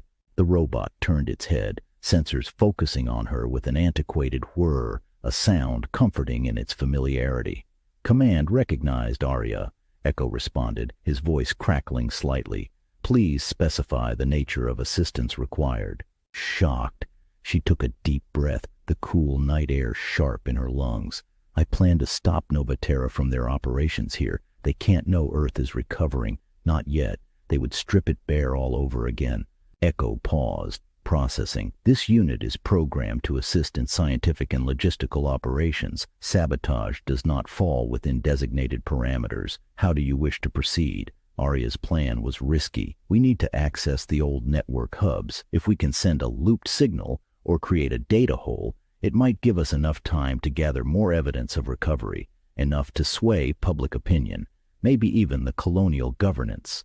Affirmative, Echo replied. There are risks involved in accessing and manipulating Nova Terra systems. Potential repercussions include... I know, she cut him off, not needing to hear the list of potential charges against her. Treason, sabotage, espionage. The list went on, but so did the list of species she'd watched roam through the reborn wilds of Earth. With a nod, she stood, Echo rising beside her, an odd pair against the backdrop of a rewilding world. Then let's move. We have work to do. The old tech lab was a relic of a bygone era, its walls overgrown with moss and the air thick with the scent of damp earth and decayed electronics. As Arya and Echo slipped inside, their movements were careful, almost reverent, as they navigated through corridors choked with the debris of a civilization's collapse. Initiating connection, Echo murmured as he plugged into the mainframe. His old circuits whirred and clicked, struggling with the decryption protocols Nova Terra had layered over the original systems. Arya kept watch, her mind racing through possible scenarios. They needed time, and every second they remained undiscovered was precious. She had set up a simple network of tripwires around the perimeter. Not much, but enough to give them a warning. Suddenly, a soft ping echoed through the room. One of the tripwires had been triggered. Arya's heart skipped a beat. Echo, hurry, she hissed, peeking out the cracked doorway. To her amazement, a small creature, cautious yet curious, emerged from the shadows. It was a rabbit, its coat a mottled blend of grays and browns that mirrored the decaying urban sprawl around them. Its eyes, large and luminous, the rabbit twitched its nose, sniffing the air, seemingly indifferent. For a moment, Arya was captivated by the simplicity and serenity of the scene. The sight of the rabbit, a creature adapting to a world reclaimed by nature, filled her with a renewed sense of purpose. Back to work, Echo, she whispered, turning her attention back to the screens as the rabbit bounced silently into the darkness. Connection established, Echo announced. Arya exhaled, relief washing over her briefly before the gravity of their situation pulled her back. Good, let's gather what we need and get out of here. Together, they worked quickly. Echo manipulating the data from the mainframe to send false signals back to Novaterra's orbiting base. The silence of the abandoned lab was shattered by the distant roar of approaching engines. Novaterra had sent a recovery team, and they were closing in fast. Aria's pulse quickened as she glanced at Echo, who was already mobilizing, his circuits flashing in preparation. "Prepare the defenses," Aria commanded, and together they activated the lab's old defense systems. Sensors long dormant now blinked to life, ready to protect their sanctuary. Aria set about strategically placing traps around the perimeter, employing old net launchers designed to entangle and immobilize. As the recovery team approached, they triggered the first of the traps. A net exploded upwards, ensnaring a group as they attempted to make their way through the underbrush. Another step, another trap triggered. Each trap was a minor victory, buying Aria crucial minutes as she maneuvered through the lab's labyrinth of corridors, leading the team away from the most sensitive areas. The chase culminated at the edge of what had once been Central Park, now a wild, overgrown jungle thriving with life. Aria stood her ground as the Novaterra team, disoriented, finally caught up, surrounding her in a natural clearing. Aria took a deep breath, clutching a device that held the evidence of Earth's miraculous recovery. "Listen to me," she pleaded into the makeshift broadcast setup she had rigged, her voice heard, not just around the clearing but also across the colonies. Echo patched it through the team's communication lines. "Look around you. This planet, our home, is healing itself. We cannot let our greed destroy this second chance." Her words, passionate and sincere, filled the screens and speakers back at the colonies, reaching families, workers, and even executives. Images of thriving plants, the rhinos, the rabbits, and lush greenery scrolled behind her, undeniable proof of her claims. There was a tense pause as the team members, faced with the vivid reality of Earth's resurgence, began to doubt their mission. Whispers filled the air, confusion and conflict evident in their expressions. Their leader, a hardened Novaterra veteran, stared intently at Aria, the impact of her words not lost on him. "Stand down," he finally ordered, his voice carrying through the jungle. "We need to reassess our directives." As the team withdrew, leaving Aria and Echo amidst the rustling leaves and chirping birds, a cautious hope filled the air. The broadcast had worked, at least for now. Earth's voice had been heard, and its plea for a respite had echoed across the stars, touching the hearts of those who had forgotten the beauty of their once blue planet. Aria Rocker watched as the recovery team retreated. She knew this was only the beginning of a longer fight. She had not asked to become Earth's guardian, but standing among its whispering trees and resilient wildlife, it just felt right. She would have it no other way. A Tale of Heroism, discovering humanity's ancient origins. The air was thick with dust and anticipation as the team of archaeologists carefully excavated the deep subterranean site. Dr. Ivana Rocker, her face lit by the glow of a portable luminescent panel, carefully brushed away centuries of Earth from what appeared to be a smoothly carved metallic object. Unlike any known human artifact, its surface shimmered with an unnatural iridescence beneath the layers of ancient dirt. "Ivana, you might want to see this," called out one of her colleagues from a few meters away, his voice a mix of excitement and disbelief. As she approached, her heart pounded with the familiar thrill of discovery, the driving force of her career.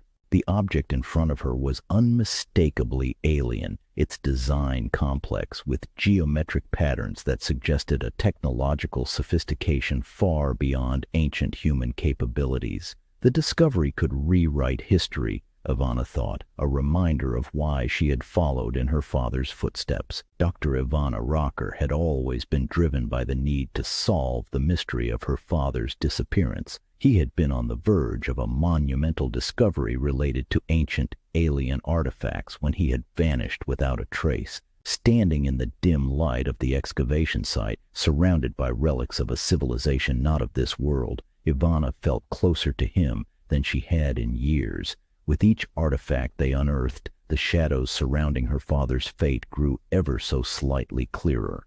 "This is it," Ivana whispered to herself, a mixture of awe and resolve in her eyes.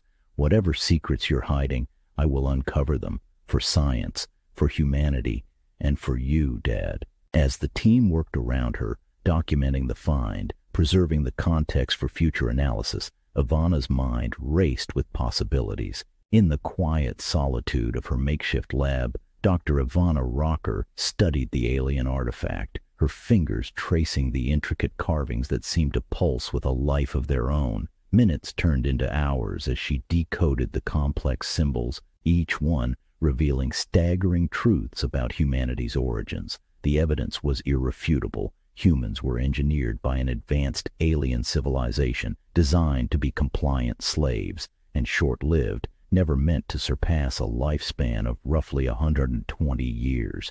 With a heavy heart, Ivana prepared to share her findings. Her presentation sent shockwaves through the academic community and beyond. The truth of humanity's engineered origins, once spoken into existence, could not be unheard. It threatened the fabric of societal structures, questioned the very essence of human free will. But not everyone was ready for such revelations. As Ivana stepped out of the conference hall, she felt the prickling sense of being watched. Before she could react, a shadow lunged at her from a dimly lit corner, a silencer glinting ominously. With her reflexes on full display, she ducked as a bullet whizzed past, shattering the glass behind her. "Dr. Rocker, this way." A voice cut through the chaos. It was Alex, a man whose reputation as a fringe scientist and conspiracy theorist had often made Ivana skeptical of his theories. Now, he was her unlikely savior, pulling her into the safety of a hidden passageway. As they navigated through the underbelly of the conference center, Alex explained hurriedly, "There's a group of us, original survivors, that created a cult to protect the secrets through time. Our group has been waiting for someone like you to uncover the artifact. That could prove the truth to the world. We need to get you to safety. The aliens will stop at nothing to keep this quiet." Under the cloak of darkness, Dr. Ivana Rocker and Alex approached the unmarked facility nestled deep in the secluded woods. Its sterile exterior belied the secrets hidden within.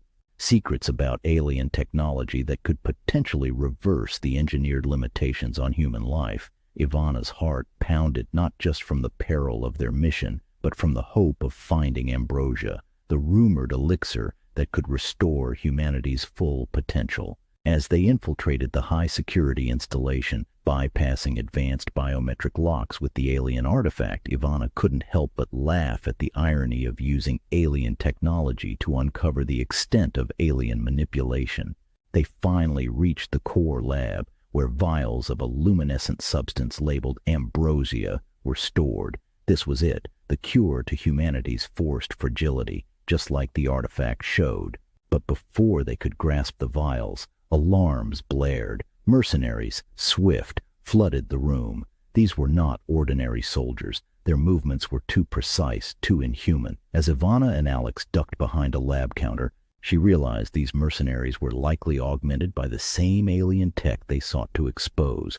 The ensuing escape was a blur of chaos and light. Ivana, leveraging an alien shield from one of the mercenaries, deflected incoming laser fire, buying them precious seconds. Alex, meanwhile, hacked into the facility's systems to sow confusion among their pursuers. They were nearly out when cornered by the mercenary leader, a towering figure whose eyes shimmered with a familiar yet eerie light. "You're in way over your head, little sister," he declared, his voice chilling. Ivana froze, processing his words. He stepped forward, lowering his weapon. "Our father didn't just discover the aliens, he joined them. I am part human, part alien, and like him, I wanted to protect you from this burden." The revelation hit Ivana like a physical blow. Her brother, whom she hadn't known existed, now stood before her, a product of the very conspiracy their father had died trying to expose. Decades before, tears mingled with determination in her eyes as she faced him. "I'm ending this," Ivana declared, her voice steady despite her shaking hands. "With or without you, I will bring the truth of ambrosia to the world. Humanity deserves freedom, not chains." Her brother hesitated. "You do not know what that will bring. Lifespans of thousands of years. 10 times your normal physical strength. It would open up the use of the whole brain. You only have access to about 10% right now. That would destroy the grip the alien race has on this world. Ivana faced her brother, her expression resolute. You've seen what they did to us. Manipulated, controlled, and limited, she implored, clutching the vial of ambrosia tightly. This isn't just about our survival. It's about our right to exist as we were meant to, free from the designs of those who see us as mere tools. Her brother stood unmoving, his features torn between duty and doubt. Ivana, releasing this could bring turmoil, unforeseen consequences, he argued, his voice a low warning. She stepped closer. And what? We continue living half-lives, never realizing our full potential. This is about more than safety. It's about justice, about truth. How can we deny the world the knowledge of what we are and what we could become? You don't understand the risks, he countered, his stance rigid. Ivana's voice grew more impassioned. And you don't understand the hope this represents. We were engineered to be weak, to be subservient, but with ambrosia, we can break these chains. Yes, it's a risk, but all freedom comes with risk. We owe it to ourselves, to humanity, to fight for a future where we are no longer puppets to an alien empire. Seeing the resolve in her eyes, her brother finally nodded, stepping aside. Perhaps it's time for change, he conceded. Do what you must, Ivana, for all of us. With her brother finally at her side, Dr. Ivana Rocker prepared to reveal the world-shattering truth of ambrosia and the alien manipulation of human DNA. Together, they accessed a secure broadcasting system, sending a signal that would bypass traditional media controls and reach every corner of the globe. As Ivana spoke into the camera, "Today marks the beginning of a new era for humanity," Ivana declared, the vial of ambrosia held high for all to see. "We have lived under an unseen yoke, our potential curtailed, our lives artificially shortened, but no longer. We possess the means to reclaim our heritage and our future, free from manipulation, free from the shadows that have haunted our existence." As the broadcast ended, the world was left in a state of shock. News outlets scrambled to verify and report on Ivana's claims, while governments and scientific communities were thrown into disarray, trying to grapple with the ethical, social, and political implications of such a revelation. People everywhere debated fervently. Some feared the changes this new knowledge might bring, while others celebrated the possibility of a liberated future. Meanwhile, hidden forces that had thrived on secrecy and control plotted their next moves. The revelation of ambrosia threatened their power, and they would not give up their influence so easily. As Ivana and her brother anticipated the backlash, they also prepared to defend the truth they had fought so hard to uncover. As the dust settled on their groundbreaking broadcast, Dr. Ivana Rocker and her brother stood overlooking the cityscape. Ivana turned to her brother. "There's just one thing I still need to know," she began, her voice tinged with fear. "Where is our father?" Her brother met her gaze. "I was hoping you knew," he replied softly. The weight of his admission hung between them, a shared burden neither had expected. The silence that followed was filled with unspoken understanding and unresolved questions. As Ivana looked out over the city, her resolve hardened by the challenges ahead. With the dawn breaking over a world forever changed, Ivana faced the unknown with unwavering determination. She knew the search for her father was more than a quest for answers. It was a journey toward reclaiming their shared legacy. This is not goodbye, nor the end. Until the story continues, my friends. B. and Rocker.